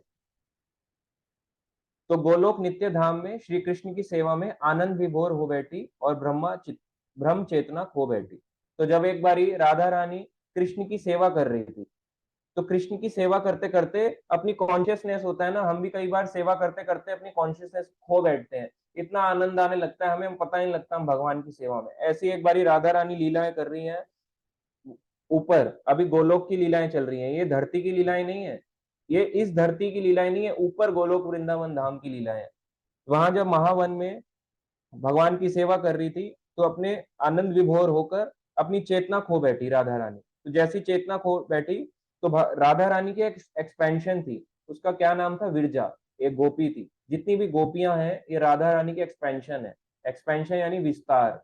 विस्तार क्या होता है, जैसे कृष्ण से विष्णु आए, अनेक विष्णु है, लोग कहते हैं विष्णु से कृष्ण आए, टीवी में तो ऐसा दिखाते हैं। तो उनको हमारा एक पिछला लेक्चर है जिसमें हमने जन्माष्टमी में किया था भगवान कृष्ण का जन्माष्टमी उत्सव, तो वो आप लेक्चर सुन सकते हो, मैंने किया था, उसमें बताया गया कि कृष्ण से विष्णु कैसे आ सकते। तो लोग क्यों कंफ्यूज होते हैं कृष्ण और विष्णु में, मगर देखा जाए तो कृष्ण क्या है, अनादिर आदिर गोविंदा सर्व कारण कारणम, अनादि भगवान है। ऐसे ही राधा रानी क्या है, सारी गोपियों को प्रकट करने वाली, उनका विस्तार है। तो जो विरजा गोपी थी, कृष्ण विरजा गोपी के पास चले गए। कृष्ण कैसे हैं, है ना, एक लीलाएं लीलाएं लीलाएं करते रहते हैं, क्या इसलिए क्या बोला गया, लीला पुरुषोत्तम भगवान श्री कृष्ण लीलाएं करते हैं भगवान। तो विरजा गोपी के पास चले गए। तो जब विरजा गोपी के पास गए तो राधा रानी क्रोधित हो गई। क्रोध नहीं होगी क्या, अब किसी के अगर कोई सेवा कर रहा है ना, पति पत्नी, पत्नी पति की सेवा कर रही है और वो चला जाए तो क्या होगा, क्रोधित हो जाएंगी। तो राधा रानी के एक्सपेंशन है विरजा गोपी, इसके पास चले गए। तो विरजा के साथ आनंद लेने लगे भगवान, अब आनंद यानी कि अलग अलग उनके साथ लीलाएं करने लगे। तो राधा रानी जो थी, राधा रानी अपने रथ पे बैठी और तुरंत वहां गई जहां श्री कृष्ण विरजा के पीछे चले गए थे। तो अपनी जितनी भी उनकी, बताया जाता है 63 करोड़, 63 करोड़, 63 करोड़ उनकी जो राधा रानी की सेविकाएं थी गोलोक धाम में, सबके सब कि चलो रथ पे बैठ के चलेंगे और श्री कृष्ण जहाँ पे हैं विरजा के साथ उनको वापस लेके आएंगे। तो इस तरह से राधा रानी को जब चेतना लौटी तो जितनी भी उनकी सेविकाएं हैं राधा रानी की, वो सबकी सब चढ़ी, रथ पे चढ़ी, और वो बोले इतना बड़ा रथ होता था क्या, हाँ हो सकता है, यही तो, अब ये चीज अचिंत्य है। लोग कहते हैं ना चिंत्य क्या है, यहाँ ये चीजें चिंत्य है कि 63 करोड़ लोग रथ में कैसे आ सकते हैं। आजकल हम तो दूल्हे का रथ देखते हैं, दो लोग चढ़ते हैं, एक बग्गी वाला टक टक टक, एक दूल्हा चढ़ा होता है, दो लोग ऐसे ऐसे करके फोटो खिंचा रहे होते हैं, एक ऐसे खिंचा रहा होता है, वो भी गिर रहे होते हैं इधर उधर से। आप आप इसको बुद्धि मत लगाओ, ये अचिंत्य है, यहाँ पे चीजें अचिंत्य हो जाती है। तो ये इसलिए एग्जाम्पल दिया, देना पड़ता है, देंगे नहीं, शादी का रथ ही तो देखते हो आप, क्या देखते हो, बाकी तो कुछ देखते ही नहीं, पता भी नहीं होता रथ एग्जिस्ट करता था। आजकल तो बच्चे हो कहते रथ ही नहीं होता था, हम कैसे मान लें, तो कार्टून है। हाँ टांगा लगता है, सही कह रहे हैं विश्वजीत प्रभु जी, आजकल जो दूल्हे का होता है ना टांगा लगता है, वो रथ नहीं, रथ नहीं बोलेंगे आप उसको, टांगा ही बोलेंगे। ऊपर से खुला होता है, दो फूल इधर गिर रहे होते हैं, ऊपर भड़म भड़म ऐसे करके पटाखे जा रहे होते हैं, रथ थोड़ना है वो तो, बेचारे घोड़े परेशान हो रहे हैं उससे। मगर चलो फिर भी एक वैदिक मैरिज में ये सब चीजें होती हैं तो ठीक है, अगर उसको वैदिक तरीके से किया जाए। तो इस प्रकार से सबका सब लेके राधा रानी अपने उनको लेके चली। तो जब वहां चली तो उनने देखा कि वहां पे गार्ड बन के कौन खड़े हैं, भगवान के गोप, कौन है, श्रीधाम। तो भगवान के बहुत सारे सखा हैं, श्रीधाम, सुदामा, सुबल, ऐसे कई भगवान के सखा हैं। अर्जुन भी हैं, कई लोग बोलते हैं अर्जुन नहीं है, अर्जुन भी भगवान के सखा हैं जिनको भगवत गीता को उपदेश दिया। तो भगवान के जितने भी सखा हैं वो अंदर लीलाओं में भगवान के वहां पे ही हैं, भगवान की लीलाओं को देख के आनंद कर ले रहे हैं। और जो श्रीधाम है, श्रीधाम बाहर खड़े हैं गेट कीपर बन के, है ना। राधा रानी जैसे आई तो कृष्ण से मिलना चाहती थी, श्रीधाम ने उन्हें रोक दिया। तो क्योंकि श्रीधाम ने उन्हें रोका, तो उसी समय जब रोक रहे थे तो कृष्ण को पता चल गया कि राधा रानी आ चुकी है, और विरजा को भी पता चल गया। तो विरजा रानी ने अपने शरीर का त्याग करा और वो बन गई विरजा नदी। तो जो आप देखते हो ना, जो आप सुनते हो कि वामन भगवान ने टांग उठाई और ऐसे करके जब 3 पग भूमि नाप रहे थे, और विरजा, और ये विरजा नदी ऐसे ओवरफ्लो होने लगी, ब्रह्मा जी कमंडल लेके भरने लग गए, फिर कमंडल भी ओवरफ्लो होने लग गया तो शिव जी की जटाओं पे आ गई, शिव जी ने जटा पे बांध लिया गंगा का प्रवाह रोकने के लिए कि मैं गंगा के वेग को सहूंगा, नहीं तो गिरेगी तो पृथ्वी लोग बह जाएगा। तो शिव जी की जटा से फिर ऐसे करके दिखेगा कि गंगा गंगा बहते हुए गंगोत्री पे आ रही है और गंगोत्री से बहते हुए गंगा आ रही है, इस तरह से दिखाया जाता है और ये सत्य है। तो यही विरजा नदी कहाँ है, जिसको हम कारण सागर कहते हैं, इस विरजा नदी में ही महाविष्णु रहते हैं। जब आप देखते हो ना एक विष्णु जी हैं, वो आराम से लेटे रहते हैं, उनके साथ कोई लक्ष्मी नहीं है, उनकी अनेकों रोमकूप यानी एक एक पोर से अनेकों ब्रह्मांड निकल रहे हैं। आपने देखा होगा एक फोटो में विष्णु लेटे हैं और उनके फोटो में कि अनेक ब्रह्मांड निकल रहे हैं। तो उस विरजा नदी जो है वो यही विरजा नदी है, वो गोपी थी, और क्योंकि राधा रानी वहां आई तो उसने अपने शरीर का त्याग कर दिया। कृष्ण परेशान हो गए, कृष्ण भी तुरंत से वहां से चले गए। कि विरजा ने अपने शरीर का त्याग कर दिया है। तो राधा रानी जब उस कुंज भवन में प्रविष्ट हुई तो श्री धाम ने रोकने का प्रयास किया और देखी कि दोनों के दोनों वहां से चले गए हैं। तो विरजा के विरह में कृष्ण जो है जोर जोर से रोने लगे। आगे जाके पता चलता है इसमें कि जब वो चली गई, अप्रकट हो गए दोनों के दोनों, तो राधा रानी के सामने दोबारा से एक पीले रंग की साड़ी पहनी हुई है ना, और एक हल्की मुस्कान वाली एक और स्त्री है। तो वही विरजा नदी जो वो बन गई थी नदी, दोबारा से कृष्ण के कहने पे उसने अपने शरीर को धारण किया। भगवान ने कहा मुझे छोड़ के मत जाओ, विरजा नदी बन जाओगी तो मैं आनंद कैसे लूंगा। दोबारा से वो विरजा विरजा गोपी के नाम से आ गई। तो जब राधा रानी ने देखा, राधा रानी को बहुत है ना वो हुआ, बुरा लगा। तो इसको हम शॉर्ट में अभी कवर कर रहे हैं, बहुत ज्यादा लंबा जाएंगे तो बड़ा हो जाएगा। तो इस कारण से श्रीधाम जो थे, श्रीधाम को राधा रानी ने श्राप दिया कि तुमने मुझे मिलने से रोका है, भगवान कृष्ण से मिलने से रोका है। मैं जानती भी हूँ कृष्ण तुम्हारे अगर पिता समान है तो मैं क्या हूँ, माता समान हूँ, है ना। लोग कहते हैं कृष्ण क्या है, परम पिता है। भगवान भगवत गीता में कहते हैं अहम बीज प्रदा पिता, मैं तो बीज प्रदान करने वाला पिता हूँ। तो वैसे जैसे कृष्ण बीज प्रदान करने वाले पिता है, राधा रानी क्या हुई, माँ के समान हुई। और कोई अपनी माँ का अनादर करता है तो वो उनको श्राप देती हैं कि तुम जाओ असुर कुल में जन्म लोगे। तो इस प्रकार से श्रीधाम जो है वो असुर कुल में जन्म लेते हैं कि तुम असुरों में जन्म लोगे। और वो क्या बन के आते हैं, शंखचूड़ नाम से राक्षस बन के आते हैं। और जो राधा रानी होती है कि श्रीधाम भी खड़े होते हैं, तो श्रीधाम राधा रानी को श्राप देते हैं कि तुम भी इस लोक में जाओगी, भौतिक लोक को जाओगी, भव है ना, यहाँ पे पृथ्वी लोक को, वहां पे तुम्हारे 100 साल के बाद कृष्ण तुम्हारा छोड़ के वहां को चले जाएंगे। और कहाँ को जाएंगे, अब वहां पे अपनी लीलाएं, मथुरा द्वारका की लीलाएं होंगी, और वो तुम्हें भूल जाएंगे और तुम कृष्ण के विरह में हमेशा रहोगी इस तरह से। और जब ये पूरी अपनी कृष्ण अपनी लीला समाप्त कर देंगे तब जाके तुम वापस इस गोलोक धाम को आओगे। तो दोनों लीला रूप में श्राप दे रहे हैं। नहीं तो भगवान भगवान की शक्ति को कोई श्राप दे सकता है क्या। लीला दिखानी है ना, भक्तों को आनंद प्रदान करना है। अगर लीला नहीं होती, डायरेक्ट आ जाते तो हम पढ़ते नहीं तो हमें कभी स्टोरी इंटरेस्टिंग लगती है ना, सुनने में ना बोलने में। तो इस तरह से श्राप मिला था, इस प्रकार से आए। और अगर आगे इसमें और चीजें देखें तो विरजा जो गोपी थी, इसमें देखेंगे, एक फोटो भी हो सकता है इसमें हो। तो चेतना पुनः वापस आने पर श्रीहरि के चले जाने से विरह से रोने लगी। कौन रोने लगी, राधा रानी। इस प्रकार राधा रानी रो रही थी, कृष्ण मुझे छोड़ के विरजा गोपी के पास चले गए। गोपियों को श्री हरि के विषय में जानने को कहा कि देखो वे कहाँ गए हैं।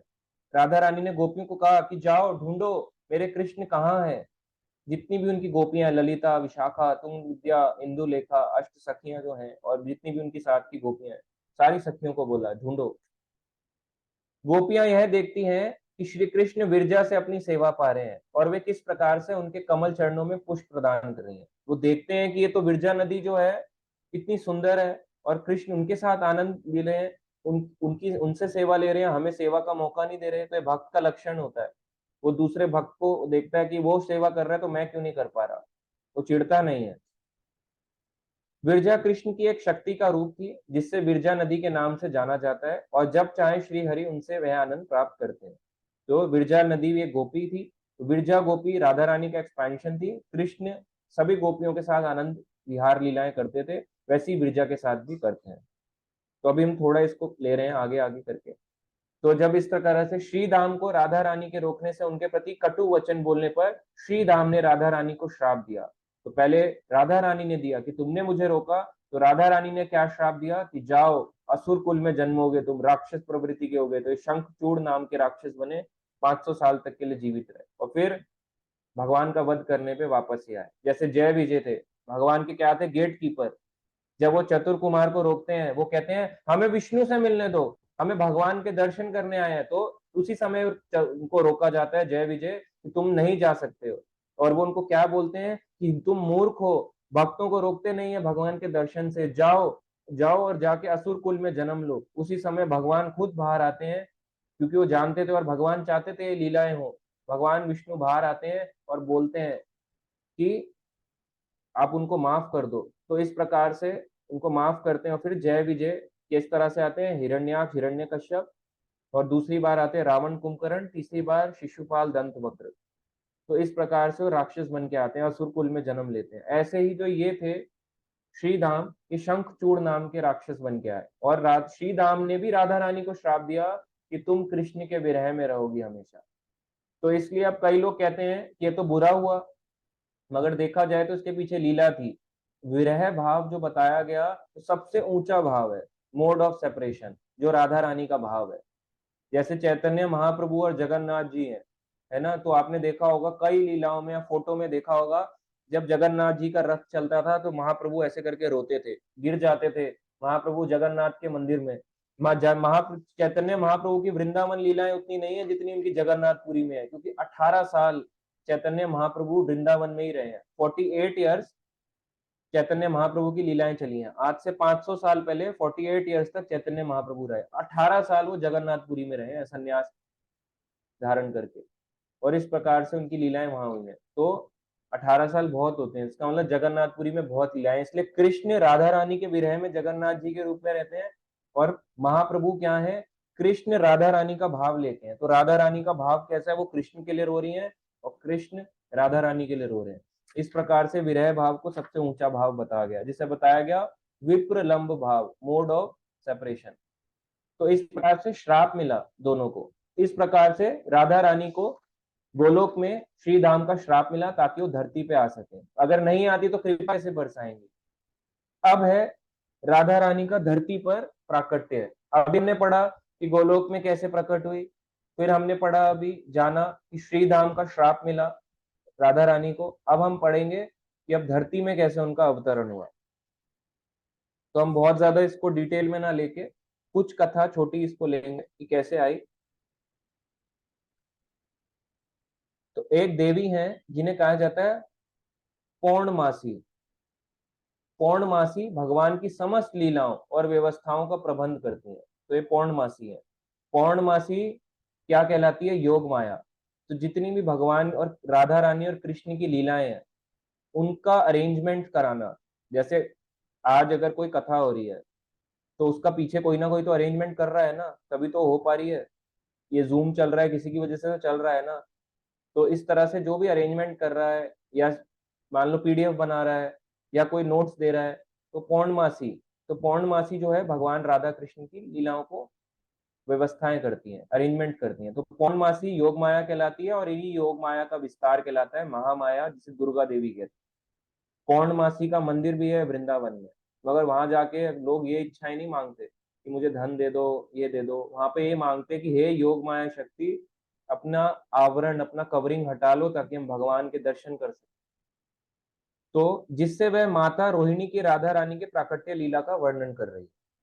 तो योग माया ये लीलाएं किसको सुना रही है, देवकी और रोहिणी माता को ये लीलाएं सुना रही है, क्योंकि गोपनीय लीलाएं हैं राधा कृष्ण की।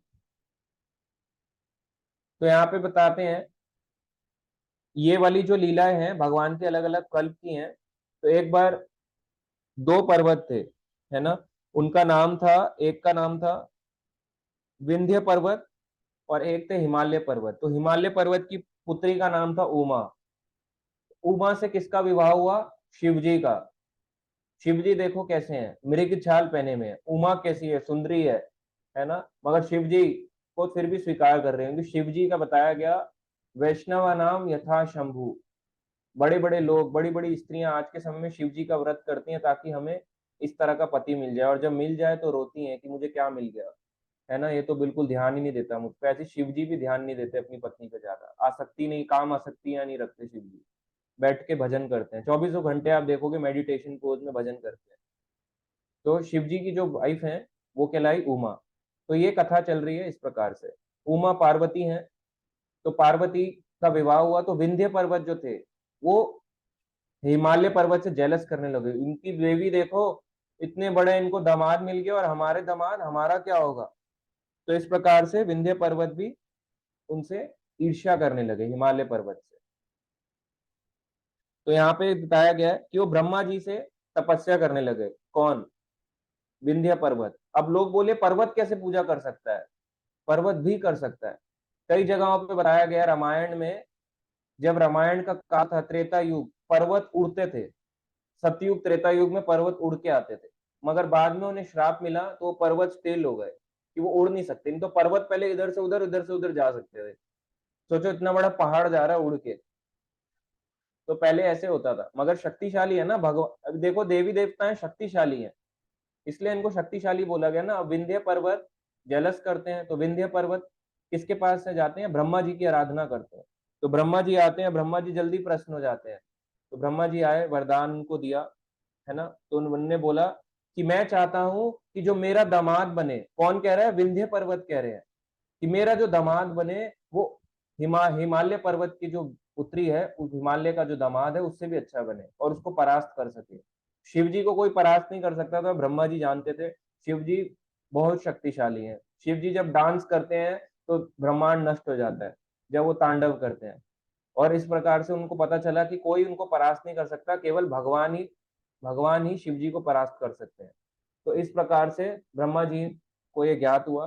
तो ब्रह्मा जी जो है, अब वो किसी इस तरह का चिंतन कर सके कि किसी ना किसी रूप में इनको पहले पुत्री तो मिले। अभी तो विंध्य की पुत्री ही नहीं है, तो अगर पुत्री होगी तभी तो भगवान उसके साथ विवाह करेंगे। तो इस तरह से पुत्री रूप में आई उनकी, कौन? विंध्य पर्वत की श्रीमती राधा रानी। राधा रानी की कठोर तपस्या करी, और जब वो ब्रह्मा जी से प्रसन्न हो गई तो ब्रह्मा जी ने वही वरदान विंध्य पर्वत को दिया कि हाँ, मैं तुम्हें वरदान देता हूँ कि तुम्हारी पुत्री कौन बन के आएगी? राधा रानी, भगवान की शक्ति। तो राधा रानी इस बात के लिए तैयार हो गई। तो राधा रानी, अब ये जो कथा चल रही है इस प्रकार से वो बन के आते हैं। ये एक अवतरण इसका है। तो ब्रह्मा जी के अलग अलग कल्प की कथाएं हैं, इसको ज्यादा डिटेल में जाएंगे तो बहुत डिटेल हो जाएगा।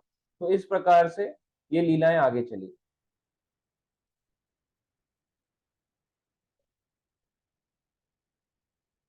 एक और कल्प की कथा आती है, इसमें हम आगे नहीं बढ़ेंगे विंध्य पर्वत और हिमालय पर्वत वाली कथा में, क्योंकि ये लंबी हो जाएगी। अभी हम अगली वाली कथा में चलते हैं कि वृषभानु की पुत्री कैसे बनी। आप सब जानते हैं कि वृषभानु महाराज की पुत्री थी, तो ये कैसे बनी?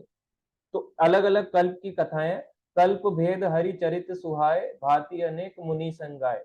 तुलसीदास जी कहते हैं ब्रह्मा जी के एक दिन 12 घंटे को कल्प कहते हैं। कल्प भेद के कारण हमें अलग अलग लीलाएं सुनने को मिलती है। कल्प भेद हरि चरित सुहाए, कल्प भेद होता है, अलग अलग ब्रह्मा जी के एक एक दिन में लीलाएं हो रही हैं। तो इस प्रकार से राधा रानी की एक है कि विंध्या पर्वत के रूप में पुत्री बनने का उन्होंने स्वीकार किया, और आगे जाके वही विंध्य पर्वत के आगे वंश, आगे जाके वही वृषभानु को प्राप्त हुई। एक कथा आती है यहाँ पे कि एक बार सूर्य देव थे। तो सूर्य देव ने, है ना, गोलोकेश्वरी, गोलोक की ईश्वर है, जो गोलोकेश्वरी, एक है गोलोकेश्वर, गोलोक ईश्वरी, राधा रानी से प्रार्थना करी। क्या प्रार्थना करी? कि वो उनकी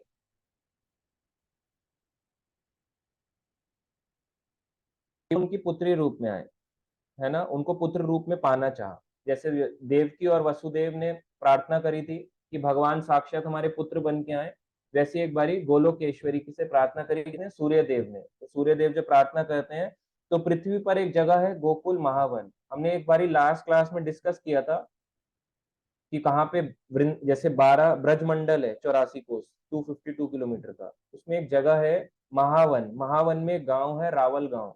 तो राधा रानी का बर्थ प्लेस बरसाना नहीं है। कई लोग बोलते हैं राधे राधे राधे बरसाने वाली राधे, मगर उनका जो बाद में उनका प्लेस बरसाना बना, ऐसे कृष्ण का बाद में वृंदावन बना, ओरिजिनल प्लेस है गोकुल, गोकुल महावन में। और गोकुल के पास में ही कहा किसका जन्म हुआ?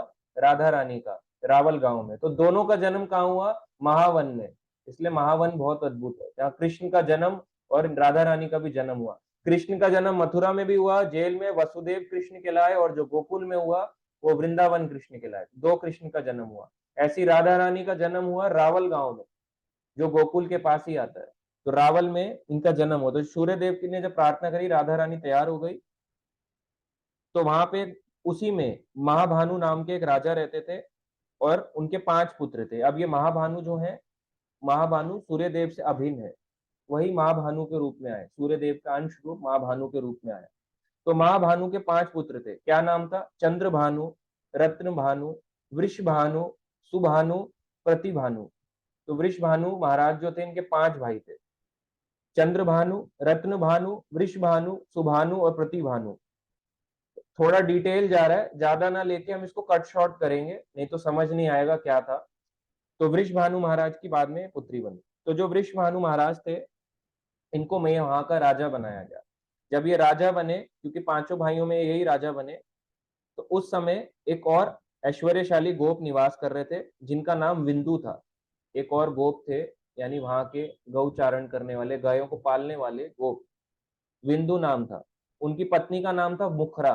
तो विंदु और मुखरा, विंदु और मुखरा के पत्नी के गर्भ से, है ना, उसके 5 पुत्र और 3 पुत्रियां हुई।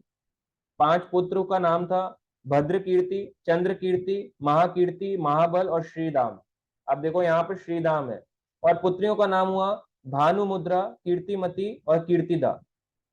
अब ये कीर्तिदा जो माता थी, कीर्तिदा, राजा वृषभानु ने विंदु की पुत्री कीर्तिदा से विवाह किया। तो विंदु विंदु की वाइफ मुखरा, इनकी 5 पुत्र और 3 पुत्रियां हुई। तो जो 3 पुत्रियां थी, इनमें से एक का नाम था कीर्तिदा। तो विंदु की बेटी अगर समझे हम, पुत्री कहें, तो उनका नाम हुआ कीर्तिदा, इजी लैंग्वेज में, ठीक है। तो कीर्तिदा से शादी हुई वृषभानु की। तो जब इन दोनों की शादी हुई, तो क्या कहलाए? कीर्तिदा वृषभानु। जैसे देव की वसुदेव कहलाए, वैसे कीर्तिदा वृषभानु। अब ये राधा रानी के पेरेंट्स कैसे बने, कैसे इनके माता पिता बने?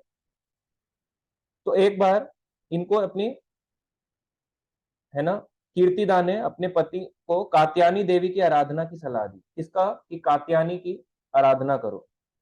तो जैसे ही कात्यायनी की उनकी आराधना शुरू करी, तो वो गोवर्धन के निचले भाग में कात्यायनी देवी की आराधना प्रारंभ कर दिया। किसने? वृषभानु महाराज। कीर्तिदा ने कहा कि हमारा कोई संतान नहीं है, जाओ, हमें एक संतान चाहिए, कात्यायनी माता से पूजो। जैसे लोग बोलते करते ना, माँ मुरादे पूरी कर दे, हलवा बांटूंगी, नहीं पूरी करेगी तो नहीं बांटूंगी। वैसी कात्यायनी माता के पास वृषभानु महाराज गए। वृषभानु ने प्रार्थना करी, और वृषभानु जब कात्यायनी से प्रार्थना करते हैं, तो देवी प्रकट होती है। और देवी साधारण नहीं है, कात्यायनी, स्वयं कात्यायनी आपके सामने, आप माता की पूजा घुमाते रहो, आली घुमाते रहो, कभी पूछती है, कभी आपसे बोलेगी भी नहीं, क्योंकि आप उसको पूजे जा रहे हो। माँ मेरी मुरादें पूरी करते हैं। माँ माँ, एक छोटा सा बल्ब लगा है लाल रंग का, जल भी नहीं रहा बेचारा, माँ काली हुई पड़ी है धूप के, उससे कह रहे हैं माँ मेरी मुरादें पूरी कर दे। कुछ नहीं मुरादें पूरी करेगी, इसलिए वो काली के रूप में आपको दंड देने के लिए खड़ी है। उसको आप महिषासुर जैसे ही लग रहे हो, जो अपनी इच्छाएं मांगे जा रहा है बस। तो इस तरह से जब कात्यायनी आती है वृषभानु महाराज के सामने, क्या कहती हैं? ये श्लोक सुनने वाला है। तो वृषभानु महाराज के सामने कात्यायनी आ रही है, क्या कह रही हैं? संस्कृत श्लोक है, हरि नाम विना वत्स कर्ण शुद्धिर्न जायते, तस्मात् श्रेयस्करम राजन हरि नामानुकीर्तनम, गृहाण हरि नामानि यथा क्रमम विनिंदता। कहती हैं, हे वत्स, हरि नाम स्वीकार किए बिना कान शुद्ध नहीं होते। आप मेरी जितनी प्रार्थना कर लो, जो हरि नाम नहीं लेता उसके कान शुद्ध नहीं होते। श्री हरि नाम का उच्चारण करना अत्यंत शुभ व मंगलकारी है। उचित ढंग से हरि नाम ग्रहण करना चाहिए, और इस तरह से हरि नाम ग्रहण करने को वो सलाह देती है। तो महाराज वृषभानु जो थे, अब ये गए कृतु मुनि के पास। हमने कल क्वेश्चन पूछा था हमारे साथ में माता जी ने, कि मेरे को बुक है श्राद्ध के ऊपर कहाँ से शो कर सकती है, तो मैंने बताया कृतुदास, एक महाराज, अब वो महाराज है कृतु महाराज। तो कृतु मुनि के पास गए, यमुना तट के पास, यमुना तट पे, यानी कि उसके पास में ही रहते थे कृतु मुनि। तो कृतु मुनि के वहां पे गए, आश्रम में वहां पे गए। वृषभानु महाराज ने उनसे दीक्षा प्राप्त करी। क्या प्राप्त किया? हरे कृष्ण महामंत्र की दीक्षा, और शास्त्र के विधि विधानों का पालन करना। तो जब उनको ये मंत्र मिला, तो उन्हें क्या जपा? हरे कृष्णा कृष्णा कृष्णा हरे हरे, हरे राम राम राम हरे हरे। और इसी तरह से जपते रहते थे, हरे कृष्ण कृष्ण कृष्ण हरे हरे, हरे राम राम राम हरे हरे। तो वृषभानु महाराज को कात्यायनी ने कहा कि हरे कृष्ण महामंत्र जपो, मगर गुरु के बिना भगवान नहीं मिलते। तो फिर जाके जब उन्हें गुरु मिले, क्या हैंग हो रहा है प्रभु जी? आपका हैंग हो रहा है, आई थिंक। आवाज तो आ रही है, क्योंकि आवाज क्लियर है मेरी। तो वृषभानु महाराज को जब हरे कृष्ण महामंत्र मिला, तो अपने गुरु कृतु मुनि के पास गए, वहां दीक्षा प्राप्त करी, शास्त्र की विद्या प्राप्त करी, और तब जाके हरे कृष्ण महामंत्र के बारे में कृतु मुनि ने उनको बताया। क्या बोले? जो ब्रह्मा जी ने नारद मुनि को कहा था। लोग कहते हैं ना, कलयुग का उपाय क्या है? ये मंत्र सबसे ऊंचा मंत्र है, गोलोकेर प्रेम धन हरि नाम संकीर्तन, ये गोलोक का मंत्र है। क्या बोला? इति षोडशकम नाम नाम कली कल्मष नाशनम नाता परतरोपाय सर्व वेदेषु दृश्यते इति इति षोडशकम नामनम। क्या मतलब है? ये 16 नामों का मंत्र कली कल्मष नाशनम या त्रिकाल कल्मष नाशनम, तीनों काल भूत वर्तमान भविष्य, या कली कल्मष नाशनम कलयुग के कल्मशों का प्रॉब्लम्स का विनाश कर सकता है। नातः पर तरोपाया सर्व वेदे दृश्यते, सारे वेदों ने सारे पुराणों ने यही कहा है कि इसके अलावा अन्य कोई उपाय नहीं है। तो ये बात कृतु मुनि ने भी वृषभानु महाराज को बोली। तो जब उन्होंने बोली तो इस प्रकार से वो इस महामंत्र को जपने लगे और उन्होंने अपने गुरु को प्रणाम किया और प्रणाम करके वो प्रगाढ़ भक्ति में लग गए, बहुत स्ट्रांग भक्ति में। और कात्यायनी देवी उनके सामने प्रकट हुई, उनको भी उन्होंने प्रणाम किया, कात्यायनी देवी को थैंक यू बोला, स्तुतियां करी और उन्हें वरदान मांगने को कहा। कात्यायनी ने कहा कि मैं तुमसे बहुत प्रसन्न हूं, तुमने मेरे आदेश का पालन किया। वो ऐसे नहीं थे वृषभानु महाराज, हमारी इच्छाएं पूरी कर दो हम छोड़ देंगे, माँ तुम्हें छोड़ देंगे। वृषभानु महाराज की इच्छा पूर्ति करने के लिए कौन आई? कात्यायनी आई। कात्यायनी ने बोला कि मैं तुम्हारी इच्छा पूर्ति करने को तैयार हूँ, मांगो, क्या मांगोगे? क्योंकि तुमने मेरी इंस्ट्रक्शंस का पालन किया है। दुर्गा क्या चाहती है? आप भगवान हरि का भजन करो। दुर्गा नहीं चाहती कि आप उनका भजन करो। दुर्गा ने कहा कि जप करो, नाम जप करो। जब नाम जप किया तो बोला मैं तुमसे बहुत प्रसन्न हूं, मुझसे वर मांगो।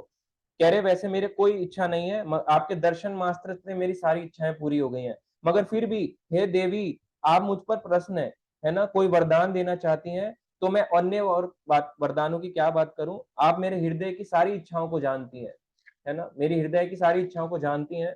तो इस बात को सुन के कात्यायनी उनके एक बॉक्स देती हैं, एक संदूक देती हैं जो हजारों सूर्य के समान चमक रहा था, क्योंकि देवी थी, कुछ भी प्रदान कर सकती थी, भगवान की शक्ति है देवी भी, तो प्रदान करती है। तो कात्यायनी देवी फिर वहां से अदृश्य हो गई और महाराज विष्णु भानु प्रसन्न हो गए।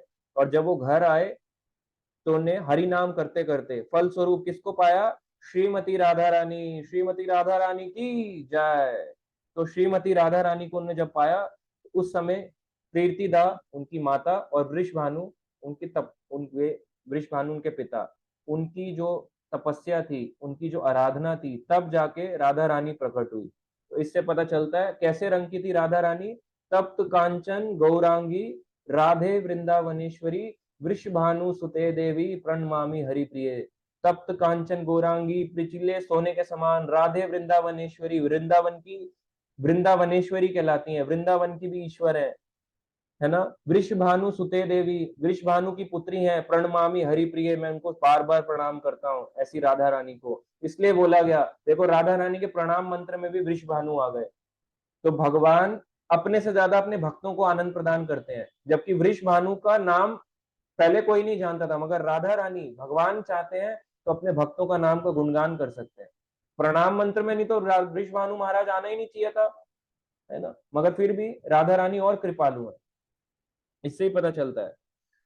और एक और इसमें लीला है छोटी सी, एक हमने पढ़ी हिमाचल और विंध्य पर्वत वाली, एक हमने ये वाली लीला सुनी, है ना, और दूसरी जो तीसरी एक और लीला है कि एक बारी यमुना के जल में महाराज विश्वभानु ध्यान कर रहे थे, उसी समय 1000 पंखड़ियों वाला कमल पुष्प तैरता हुआ आया, और जैसा आया तो उनके शरीर का स्पर्श किया, ये कौन सा कमल है? तो यहाँ पे फोटो भी है, देखिए इस प्रकार से। तो इस प्रकार से राधा रानी संदूक से आई और ये कीर्तिदा की गोदी में बैठी है, वृषभानु और कीर्तिदा के। एक बार जब वहां पे यमुना के जल में क्या कर रहे थे, वो ध्यान कर रहे थे, ध्यान लगा रहे थे, भगवान हरि का ध्यान कर रहे थे विश्वभानु महाराज। उनके पास एक हजारों कमलों वाला फूल आया, एक हजारों पंखड़ियां थी उस कमल में, तो उस कमल में वो बंद कमल था, और जैसे ही उनकी ओर को आया तो उनके शरीर को छुआ, वृषभानु के शरीर को छुआ। तो जब उन्होंने अपना नेत्र खोला, जब अपनी आईज को खोला उन्होंने, किसने? वृषभानु ने, तो उनको एक छोटी सी प्यारी सी कन्या मिली, शिशु कन्या, है ना, उसको हाथ पांव चलाते हुए देखा, क्योंकि राजा की कोई संतान नहीं थी। तो उसको पाकर राजा वृषभानु बहुत प्रसन्न हुए कि मेरी कोई संतान नहीं है, तो मैं इसको पाकर प्रसन्न हुआ। तो ये 3 कथाएं अलग अलग कल्पों की हैं। कल्प यानी ब्रह्मा जी के 12 घंटे को कल्प कहते हैं, जिसमें 1000 चतुर्युग आते हैं। तो 1000 चतुर्युग, एक चतुर्युग होता है 43 लाख इंटू 20,000, इसको 1000 से मल्टीप्लाई कर दें, ब्रह्मा जी का 12 घंटा है। तो ब्रह्मा जी की 12-12 घंटे में अलग अलग लीलाएं होती है राधा कृष्ण की। तो इसी प्रकार ब्रह्मा जी, ये राधा रानी जो है वृषभानु महाराज के पास भी बहुत प्रसन्न हुए और अपने महल में ले आए, अपनी अपनी वाइफ यानी अपनी पत्नी कीर्तिदा को उसे दे दिया, और इस प्रकार से वो सुंदर जो कन्या थी, मोल्टन गोल्डन फॉर्म रंग वाली, वो उन्होंने किसकी पुत्री कहलाई? कीर्तिदा और वृषभानु। इस प्रकार से अपने महल में लाके उनकी पुत्री कहलाई। तो ये रावल गांव है। आप यहाँ फोटो देख सकते हैं। आप यहाँ पे देखेंगे क्या लिखा है, श्री लाडली लालो जयती मंदिर, श्री लाडली राधा रानी जन्म स्थान, यहाँ पे मंदिर है ना, रावल धाम। तो रावल है, महावन में है, गोकुल महावन में आता है, रावल गांव भी महावन में आता है। तो राधा रानी को, अगर आपको अभी तक लगता था कि बरसाना में जन्म लिया है, कहाँ लिया है, कैसे लिया है, इस प्रकार से श्री दाम ने जो श्राप दिया था, इस प्रकार से राधा रानी इस संसार में अवतरण लेके आती है। तो ये पूरी लीलाएं थी, गोलोक की लीलाएं। चलते चलते श्राप के कारण राधा रानी यहाँ आती है कि भगवान खुद ऐसा करना चाहते थे, राधा रानी खुद चाहती थी अपने भक्तों को आनंद प्रदान करना, तो राधा रानी इस गांव में आके जन्म लेती। आज भी ये जगह प्रेजेंट है, तभी ये फोटो हमने आपको यहाँ शो किया। और इस प्रकार से वृषभानु महाराज का महल था, और बाद में ब्रह्म पर्वत पे चली जाती हैं। तो कोई बोलता है, आप देखेंगे राधा रानी का महल है बरसाना में, जिसे ब्रह्म पर्वत कहते हैं। तो पर्वत के ऊपर है, जब आप इस पर्वत के ऊपर चढ़ेंगे आपको ब्रजमंडल दिखाई देगा पूरा। तो ब्रह्म पर्वत, विष्णु पर्वत है ना, यहाँ पे विष्णु जी पर्वत बन के बैठे हैं, ब्रह्मा जी पर्वत बन के बैठे हैं, नंदीश्वर महादेव बन के बैठे हैं, शिव जी पर्वत बन के बैठे हैं नंद गांव में, और विष्णु वहां भी बैठे हैं, गोवर्धन रूप में पर्वत बन के बैठे हैं, सारे बड़े बड़े त्रिदेव पर्वत बन के बैठे हैं, सारे देवी देवता व्रज की, है ना, कहते हैं कि हमें कीड़ा बनने दो मगर व्रज में आने दो, व्रज की लीलाओं में वास करना चाहते हैं। तो इस प्रकार से राधा रानी का ये बाद में महल बनाया गया। ये राजस्थान के राजा थे, जयपुर वगैरह के, उनके राजाओं ने कंस्ट्रक्ट किया बड़े बड़े महलों को, और आज हम इन महलों को देख पाते हैं, जा पाते हैं। नहीं तो ये महल हमें नहीं दिखते, पहले इस टाइप के नहीं थे, पर कलयुग में इतने टाइम प्लेस सर्कमस्टेंस के हिसाब से कई चीजें नष्ट भ्रष्ट हो जाती हैं, कई इन्वेडर्स आते हैं उसको नष्ट कर देते हैं, पर बाद में महल वैष्णव राजाओं द्वारा कंस्ट्रक्ट कराया गया बरसाना में। तो इस प्रकार से ये महल है। तो राधा रानी का जो चरण चिन्ह है, थोड़ा सा हम डिटेलिंग पढ़ेंगे। इसमें 19 चिन्ह होते हैं। जैसे कृष्ण के पैर पे 19 चिन्ह है, राधा रानी के पैर में भी 19 चिन्ह है ना। तो कई आजकल जो सो कॉल्ड राधा रानी है, जो आप इंस्टाग्राम फेसबुक में देखते हैं, वो राधा रानी नहीं है। बोलो अपना पैर दिखाओ। पहले तो तप्त कांचन गौरांगी, तब ऐसे नहीं दिखती हैं। फिर उनके चरण चिन्ह आप देखो, और जो सो कॉल्ड अपने आप को भगवान बता रहे हैं, उनको बोलो अपना पैर उठा के दिखाओ, मिट्टी नहीं दिखनी चाहिए, ये दिखने चाहिए 19 चरण चिन्ह। अगर उसके पैर पे 19 चरण चिन्ह है, इसका मतलब वो भगवान है। मगर भगवान कोई हो ही नहीं सकता, केवल राधा कृष्ण है, भगवान है, और कोई नहीं है। भगवान के पैरों पे चरण चिन्ह होते हैं। तो राधा रानी के राइट पैर पे 8 चरण चिन्ह है, लेफ्ट पैर पे 11 चरण चिन्ह है। इस तरह से राधा रानी का ये चरण चिन्ह है। तो ये कमल चरण है, राधा रानी के चरण भी कमल कमल चरण कहलाते हैं। इसका व्रत कैसे करें, व्रत करने की इसकी विधि क्या है, इसके बारे में बताया जाता है। दिन के 12 बजे तक हमें फास्ट रखना होता है। जितने शक्ति तत्व होते हैं उनका दिन के 12 बजे तक फास्ट होता है।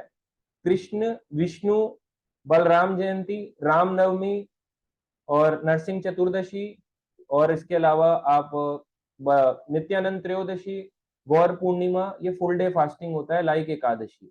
राधा रानी की शक्ति तत्व है, गुरु ज्यादा कृपालु होते हैं, आपको भूखे नहीं रखेंगे। तो 12 बजे के बाद कहेंगे खा लो। तो कौन कृपालु है, भगवान या गुरु? प्रभुपाद का अपीयरेंस डे था, 12 बजे तक भूखे रखते हैं। भक्ति विनोद ठाकुर का अपीयरेंस डे होता है, 12 बजे तक होता है।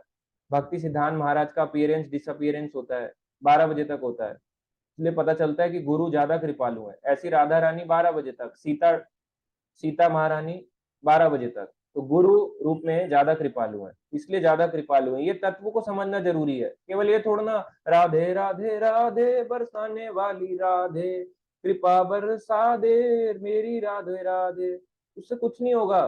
आपको कृपा बरसाना अगर बरसाएगी तब जब आप उसका पात्र लेना चाहोगे।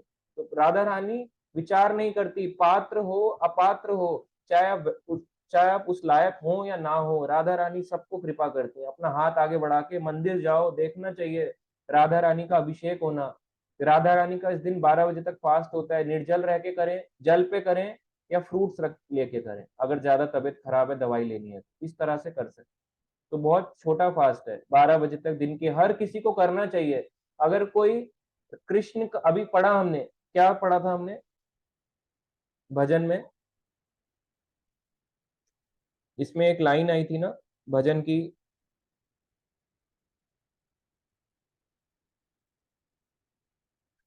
राधा भजने यदि मति नाही भेला, कृष्ण भजन तब अकारण गेला। अगर कोई राधा रानी का अकेला भजन करता है या केवल कृष्ण का भजन करता है तो अकारण है, व्यर्थ चला जाएगा। राधा कृष्ण का इकट्ठे भजन होता है, इसलिए हम क्या जपते हैं, हरे कृष्णा कृष्णा कृष्णा हरे हरे, हरे राम राम राम हरे हरे। कोशिश करनी चाहिए जो एक माला करे वो दो करे, दो करता है चार करे, चार करता है छह करे, आठ करता है 10 करे, 16 करता है 17 18 करे, ज्यादा करे। पढ़ता है तो राधा रानी की लीलाएं पढ़े, कृष्ण लीला पुस्तक पढ़े, रास लीलाएं पढ़े, राधा कृष्ण की रास लीलाएं हैं, है ना, गोपियों के साथ जितनी भी लीलाएं हैं, कृष्णा लीला पुस्तक है जो, उसमें आप रास लीलाओं का पढ़ सकते हैं, गोपियों के साथ जो कृष्ण की लीलाएं हैं। उसमें राधा रानी का नाम डायरेक्टली नहीं दिया, इसलिए नहीं दिया पर कुछ कुछ जगह पे एक्सप्लेन किया गया राधा रानी, प्रभुपाद जी ने, उसको पढ़े। इस प्रकार से हम राधा अष्टमी बना सकते हैं। मंदिर जाएं, अपने घर में अभिषेक करें, लड्डू गोपाल का अभिषेक करें। ये मत सोचें कि राधा रानी उस लड्डू गोपाल की शक्ति रूप में नहीं है, ये भ्रम है हमारा। राधा रानी पहले जो विग्रह स्थापित किए थे गोस्वामियों ने, जैसे राधा गोविंद, राधा मदन मोहन, राधा दामोदर, है ना, राधा माधव, तो पहले केवल कृष्ण को स्थापित किया था, राधा रानी को नहीं किया था, क्योंकि वो तत्व रूप से जानते थे कि शक्ति शक्तिमान कभी अलग ही नहीं होते। मगर बाद में जाके, क्योंकि वैष्णव और भी राजा गण आए, तो वैष्णव राजाओं ने कृष्ण के साथ राधा रानी का भी विग्रह को तैयार करवाया, ताकि लोग राधा कृष्ण को साथ में पूज सके।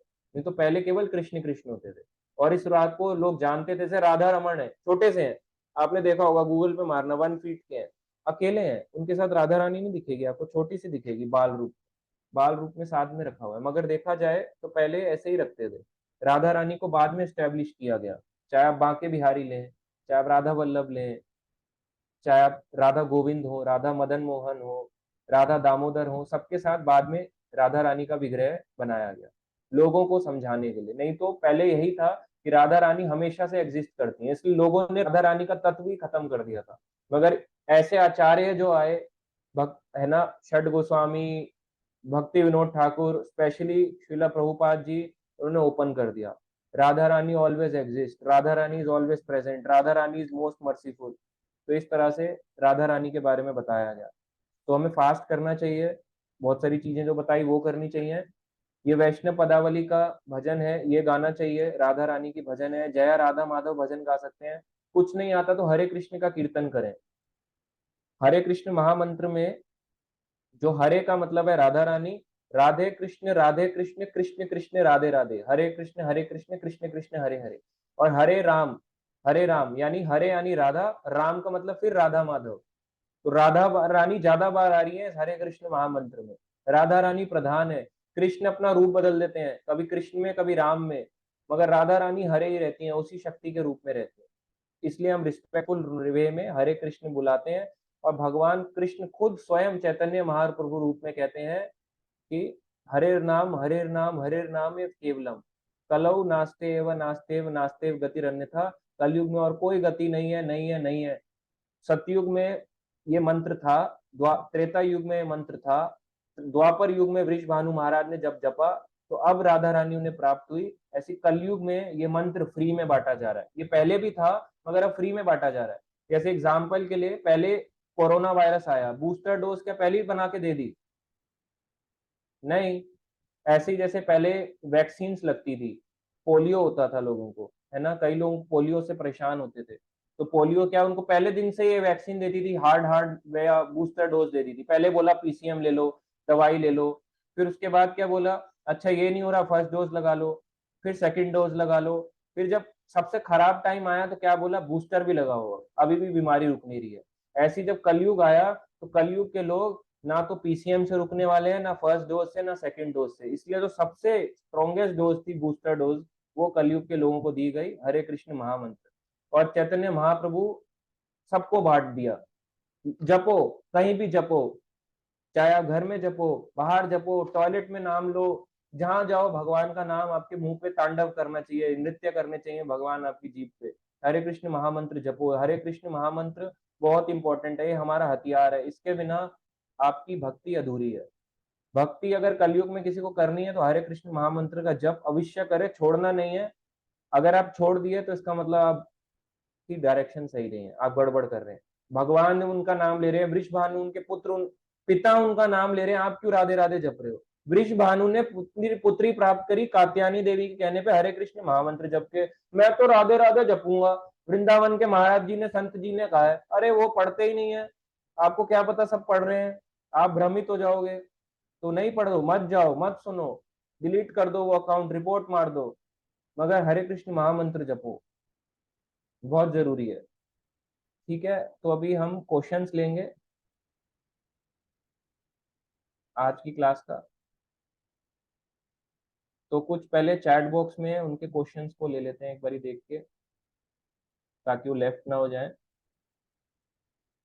श्रुति माता जी कह रही हैं, अगर हम देख रहे हैं कि किसी क्लोज रिलेटिव में कुछ गलत हो रहा है लेकिन वो नहीं समझ रहे, किसी का डाइवोर्स हुआ है लेकिन 7 इयर्स की girls not gaining height weight because वो फादर के पास है, सब खा सब खाती है but she needs mother's love, दादी ध्यान रखती है बट स्टिल मुझे बुरा लगता है, how can I see this?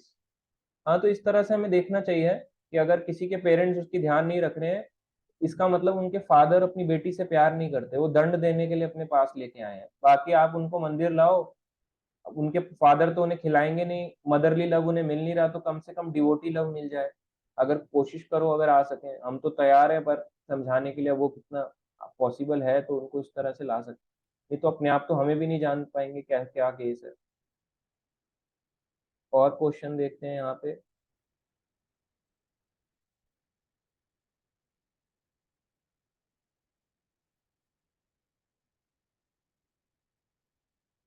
Rita में प्रभु जी कह रहे हैं, प्रभु जी राधे राधे का मतलब क्या है? राधे राधे का मतलब डायरेक्टली बुलाना, राधा रानी को डायरेक्टली बुलाना, मगर हम रिस्पेक्टफुली बुलाते हैं।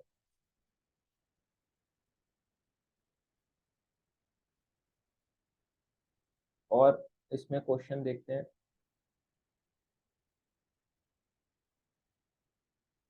हाँ, आजकल एक ट्रेंड चला है कि कृष्ण कहते हैं, हाँ वो ट्रेंड है, ट्रेंड में ही ऐसे ही लोग मर जाएंगे बेचारे जो ट्रेंड फॉलो कर रहे हैं।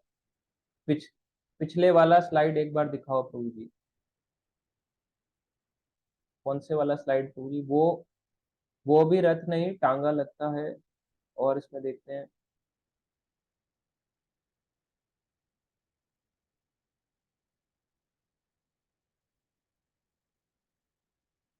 कोई बात नहीं, ज्योति आहूजा माता जी आपने ज्वाइन कर लिया, रिकॉर्डिंग आ जाएगी।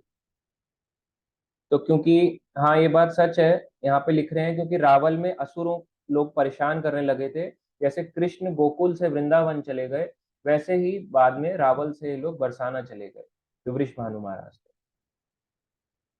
फुल डे फास्ट करना चाहे कर सकते हैं, पर रिक्वायर्ड नहीं है, शास्त्र तो 12 बजे तक के लिए कहते हैं। थैंक यू अनीता पात्रा माता जी, आपने ज्वाइन किया। थैंक यू सभी भक्तों को, प्रीति माता जी, श्रुति माता जी। रायो प्रभु जी का क्वेश्चन लेते हैं पहले।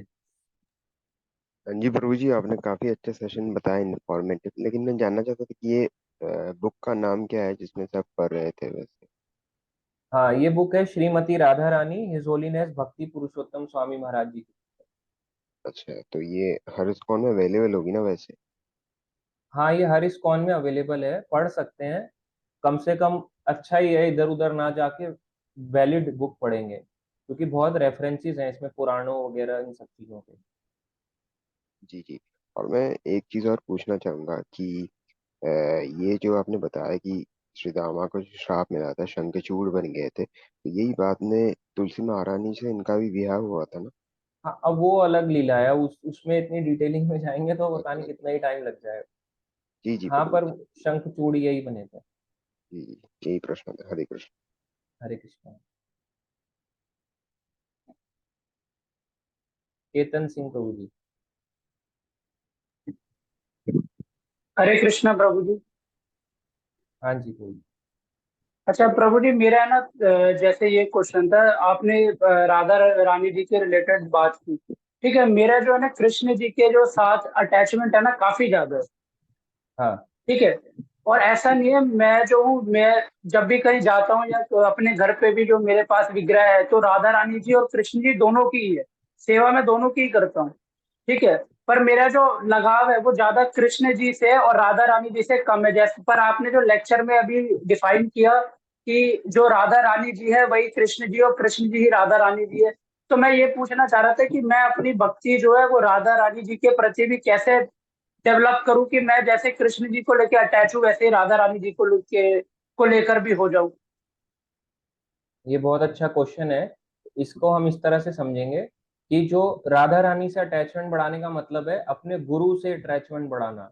अगर जिसका उनसे अटैचमेंट बढ़ रहा है इसका मतलब सही है। अब जैसे अष्ट सखियां, आपने एक मंदिर देखा होगा इस्कॉन मायापुर का, जिसमें राधा माधव हैं, बहुत बड़े बड़े डीटीज विग्रह हैं, बहुत बड़े हैं, मतलब इतने बड़े हैं कि वहां पे सीढ़ी लगा के उनकी सेवा होती है। तो वहां पे जब सेवा करते हैं तो चार सखियां कृष्ण कृष्ण की तरफ हैं, चार राधा रानी, चार इस तरह से हैं, चार कृष्ण चार राधा रानी की तरफ हैं।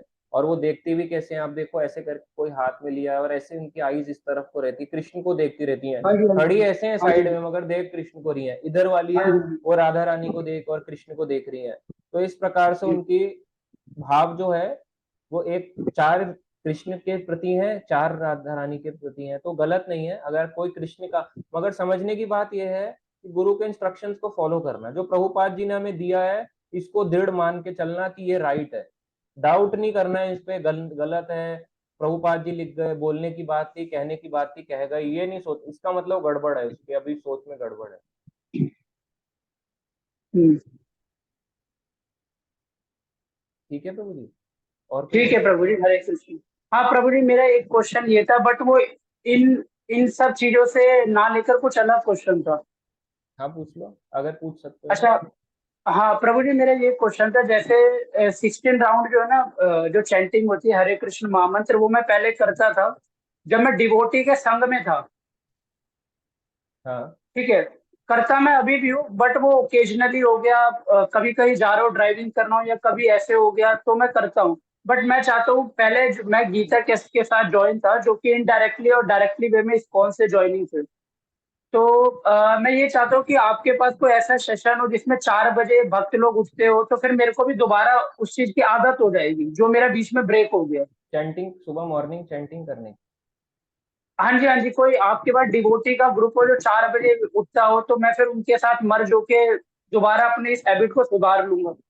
हाँ, एक प्रभु जी हमारे साथ मनोज बगाई प्रभु जी वो करते हैं, और कुछ और भक्त हैं, अगर वो करना चाहेंगे तो एक जूम सेशन करके आप सुबह 4 बजे हाँ कर सकते हैं। मैं इसलिए नहीं करता क्योंकि मेरी आईज पेन करती है, मैं सुबह सुबह अगर फोन चलाऊं तो। मैं अपना सुबह, हाँ अगर ऐसा कर सकते हैं मैं आपको उनका नंबर दे दूंगा। हाँ, तो मैं यही कह रहा था, आप मेरे को ऐसे ग्रुप में या उनका कोई कांटेक्ट नंबर दे देते तो मैं फिर बात करके उनसे जुड़ जाता। ठीक है, मैं आपको दे दूंगा, आप मुझे ना एक ठीक। बारी व्हाट्सएप कर देना, या माता जी को कर देना, अनु माता जी को। हाँ, हाँ जी, हाँ जी, ठीक, हरे कृष्णा प्रभु जी। ठीक है, हरे कृष्णा, थैंक यू प्रभु जी। अभिमन्यु शेखावत प्रभु जी। जी जी। अ, हाँ, हरे कृष्णा प्रभु जी। प्रभु जी, मेरे 2 क्वेश्चन था आपसे। पहले मैं ये हाँ पूछना चाहता हूँ प्रभु जी, एक पर्सनल क्वेश्चन था कि जैसे मान लो जिन लोगों को डाइवोर्स हो जाता है या फिर उनके कोई बच्चे नहीं होते, तो वो कौन सी कैटेगरी में जाना चाहेंगे? जैसे मतलब 3 संप्रदाय है ना, वैष्णव और ब्रह्म और सन्यासी में। अच्छा, आप ये कह रहे हो कि किसी का डाइवोर्स हो जाए, और उनकी मतलब बच्चे ना हो, तो वो कौन सी इसी कैटेगरी में में जाएंगे? रहो, इस्कॉन में ही रहो, कहाँ जाना है, इस्कॉन में मतलब रह के इस्कॉन में भक्ति किस करो। कैटेगरी में जाएंगे? मतलब इस्कॉन के किस कैटेगरी में जाएंगे? मतलब गृहस्थ में जाएंगे या मतलब क्या कहते हैं, संन्यास में जाएंगे या फिर उसमें जाएंगे?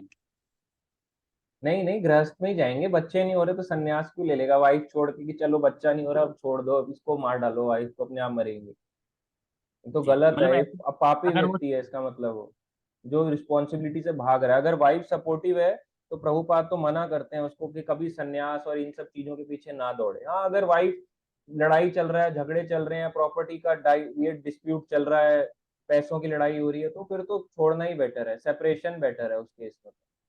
हाँ, तो प्रभु जी अगर मान लो अगर वो चाहे तो मतलब मतलब क्या मतलब ये ब्राह्मण दीक्षित या फिर संन्यास ले सकते हैं क्या वो, अगर वो चाहे तो? नहीं लेना चाहिए, पर अगर वाइफ सपोर्टिंग है तो क्यों लेना है बताओ सन्यास, फिर तो हमें ऐसे ही रहना चाहिए। वाइफ सपोर्टिंग है तो प्रभुपाद कहते हैं वो ऑलरेडी सन्यासी से मतलब उस स्तर पे ही है, और उससे भी बढ़कर है, वो गृहस्थ सन्यासी कहलाएगा जो अपनी वाइफ को भोगता नहीं है, वाइफ के साथ रह के भक्ति में उसका सपोर्ट करके खुद को भी बढ़ाता है, उसको भी बढ़ाता है और फैमिली को भी बढ़ाता है। अगर मान लो वाइफ अगर सपोर्टेड ना हो तो फिर छोड़ देना चाहिए वाइफ को, फिर तो क्या कर सकते हैं, फिर तो वही कोई उसी फायदा नहीं है। पर ये तुरंत नहीं छोड़ना। जैसे हाँ प्रभुपाद ने भी कई सालों के बाद, 20 साल प्लस के बाद अपनी वाइफ को छोड़ा, सहते रहे चुपचाप कि चलो कोई हम्म, बात नहीं, बोलने दो, करने दो जो कर रही है। पर जब एंड 20 साल जब ऐसे बीत जाएगा, जब लग रहा है कि कुछ सपोर्ट ही नहीं है, तो फिर ठीक है, तब छोड़ सकते हो। पर तुरंत छोड़ के क्यों भागना? 6 महीने नहीं जी हुए छोड़ के भाग जाओ, वाइफ है परेशान कर रही है, छोड़ दो इसको, पहले ही छोड़ दो। इतनी जल्दी भी नहीं करनी चाहिए, क्या पता बन ही जाए, वेट तो करो। हमें भी तो टाइम लगा है, हो सकता है वो भी बन जाए, पति बन जाए। जी। प्रभु जी मेरा एक दूसरा क्वेश्चन था, जैसे मान लो श्रीमती राधा रानी का जहाँ जन्म हुआ था वहाँ पे कोई उनका मतलब प्रॉपर जहाँ उनका जन्म हुआ है तो वहाँ पे कुछ डेवलपमेंट हुआ है, मतलब कुछ अगर कोई रावल दर्शन में, करना। हाँ है। हाँ, जा सकते हैं दर्शन करने, भक्त जाते भी हैं। और वृंदावन में ये सॉरी ब्रजमंडल में एक जगह है महावन, वहाँ रावल गांव है, वहाँ भक्त जाते हैं, इस्कॉन के भक्त भी जाते हैं रावल गांव में। पर क्योंकि लोगों को कुछ पता ही नहीं है, वो वृंदावन ही जाते हैं, वो क्योंकि उनको वीडियो बनानी है। वृंदावन में हम्म। अच्छे अच्छे सुंदर सुंदर मंदिर बने हैं, और वहां मंदिर नहीं बने, आप पेड़ देख के क्या वीडियो बनाओगे? उनको बनाने हैं सुंदर मंदिर में, ऐसे ऐसे करके गोल गोल घूमना है, तो फिर तो वो वीडियो वहां बनेगी नहीं और उतनी अच्छी आएगी नहीं, उनको लगे ऐसा। क्योंकि उनको एक फॉलोअरशिप चाहिए, तो ये सब चीजें वहां तो पॉसिबल नहीं है रावल वगैरह में। जी वहां जी मन ही नहीं करेगा आपका। वहां बहुत साधारण लोग आते हैं, यहाँ दिल्ली वाले लोग आते हैं, यहाँ दिखाना पड़ता है वृंदावन में कि हम भी हम्म, आए हैं। जी जी। तो प्रभु जी जैसे मान लो बरसाना में जो आपने जैसे बताया था कि उनका मतलब पहाड़ पे उनका वो है महल श्रीमती राधा रानी का, तो वहाँ पे उसी जगह पे उनका मतलब पालन पोषण हुआ था ना। हाँ, बाकी आगे चल के उनकी लीलाएं वहां की भी हैं, बरसाना की, मगर रावल की भी हैं। लीलाएं यहाँ भी हैं, वहां भी हैं, दोनों अच्छा जगह है। अच्छा। तो अब वही कब मतलब गई मतलब कैसे गई वो फिर आपको डिटेल में पढ़ना पड़ेगा। जी जी जी। तो प्रभु जी मतलब उन्हीं मतलब जो महल जो राजस्थान के उन राजाओं ने करवाया था ना वहाँ पे उनका। हाँ, क्योंकि वो वैष्णव लोग थे ज्यादातर ना, और वो वैष्णव भी अगर देखा जाए तो राजस्थान आर्किटेक्चर वर्ल्ड फेमस रहता है इन सब चीजों जी में, पत्थर लाना, ये सब लाना। वहाँ की ये चीजें बहुत फेमस है, मतलब चाहे आप कुछ भी ले लो राजस्थान आर्किटेक्चर में। जी जी जी जी जी जी जी। धन्यवाद प्रभु जी। हरे कृष्ण। बबीता माता जी वीडियो ऑन करके पूछे माता जी, पॉसिबल है? हरे कृष्ण प्रभु जी, प्रणाम प्रभु जी। हरे कृष्णा माता जी। धन्यवाद प्रभु जी, आप अच्छे से कथा सुनाया। मुझे सबसे पहले तो प्रभु जी क्षमा चाहूंगी प्रभु जी, मैं थोड़ा सा ना लेट ज्वाइन कर पाई। नहीं कोई बात नहीं, आप लेट भी करें, रिकॉर्डिंग भी आएगी तब सुन सकते हैं। प्रभु जी मेरा क्वेश्चन प्रभु जी ये था कि जैसे आपने बताया कि विरजा नदी है जो भगवान ने उनके साथ जो भी लीला की प्रभु जी, और वो जैसे भी जब धरती पे आती तो वो गंगा नदी में परिवर्तित होती, क्या प्रभु जी विरजा नदी गंगा नदी है क्या? हाँ, विरजा नदी मतलब पूरी गंगा नदी वही नहीं है, मगर उन्हीं भगवान के, वैसे बोला जाता है अंगूठे का पसीना है।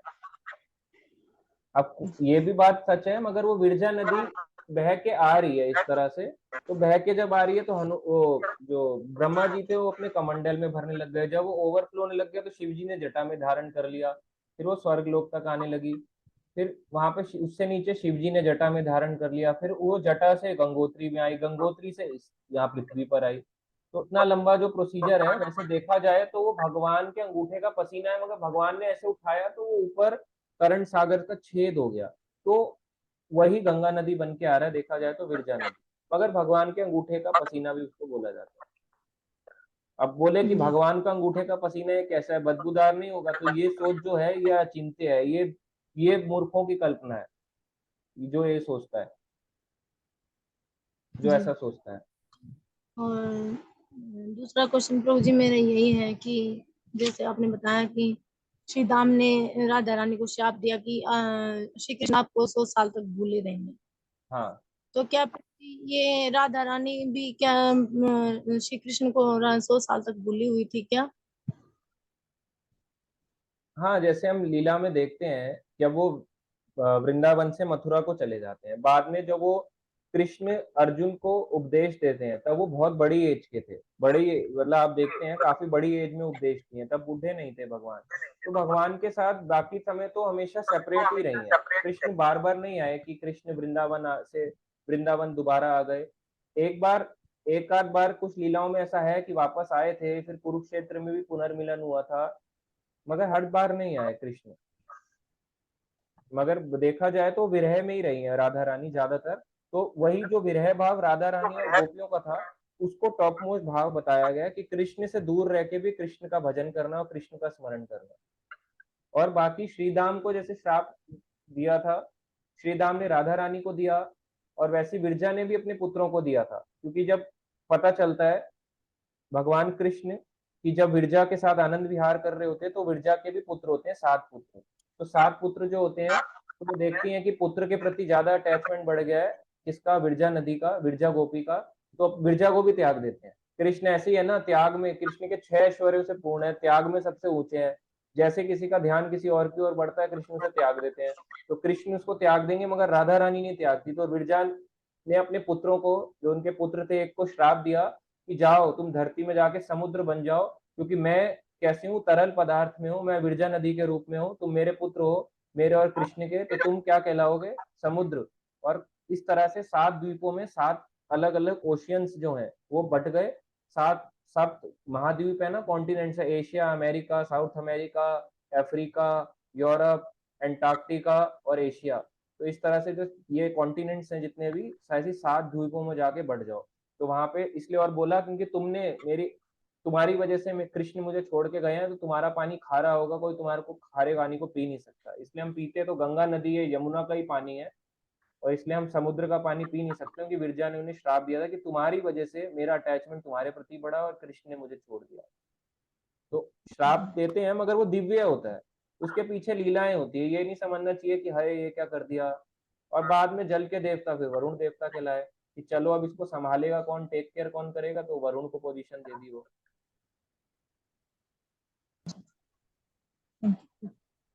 प्रभु जी क्वेश्चन प्रभु जी मेरा और है प्रभु जी हाँ आप पूछो। सकते प्रभु जी में जैसे आपने बताया अभी की राधा रानी है जो, क्या प्रभु जी राधा रानी हमारी गुरु तत्व है क्या? हाँ जैसे गुरु उनका तत्व कहलाती आप है, जैसे बलराम जी हैं वैसी राधा रानी भी गुरु तत्व है। बलराम जी जो हैं वो वैदिक भक्ति के गुरु हैं, यानी रूल्स एंड रेगुलेशंस वाली भक्ति, जिसके बिना हम आगे नहीं बढ़ सकते। और राधा रानी जो है वो इसकी माधुर्य भाव की गुरु है, यानी कि रागुनुका भक्ति की गुरु है, यानी स्पॉन्टेनियस लव। एक होता है कि रूल रेगुलेशन वाली भक्ति, एक होता है कि जो अपने आप स्वतः ही आती है, अपने आप की। सुबह जैसे एग्जाम्पल के लिए मुझे 4 बजे उठना है, तो मुझे फोर्स करना पड़ेगा खुद को कि मुझे 4 बजे उठाना है अलार्म जगा के। तो या मुझे मान लो सुबह 2 बजे या 3 बजे कभी भी उठना है, तो मुझे फोर्स करना पड़ता है। वैसे ही ये भक्ति जो कहलाती है, ये रूल्स रेगुलेशन वाली, ये वैदिक भक्ति कहलाती है, जिसके गुरु हैं आदि गुरु बलराम।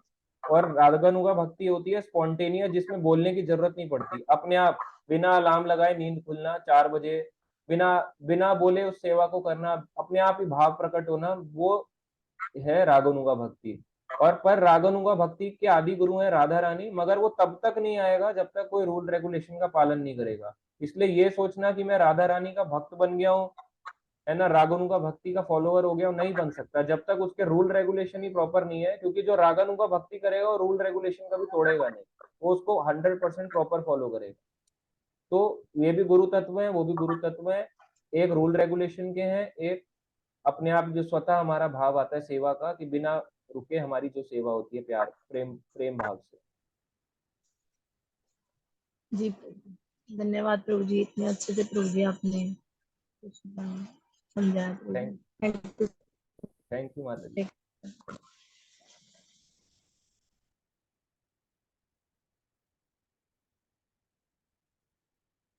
एक क्वेश्चन आया है इसमें,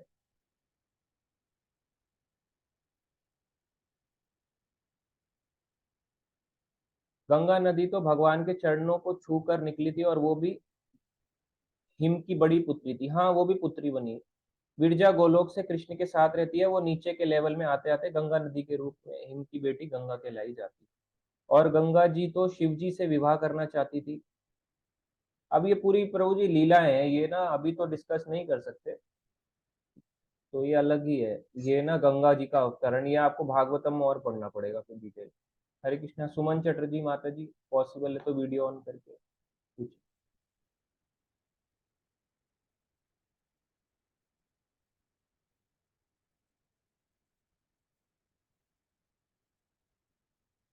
सुमन चटर्जी माता जी वीडियो ऑन करके पूछे।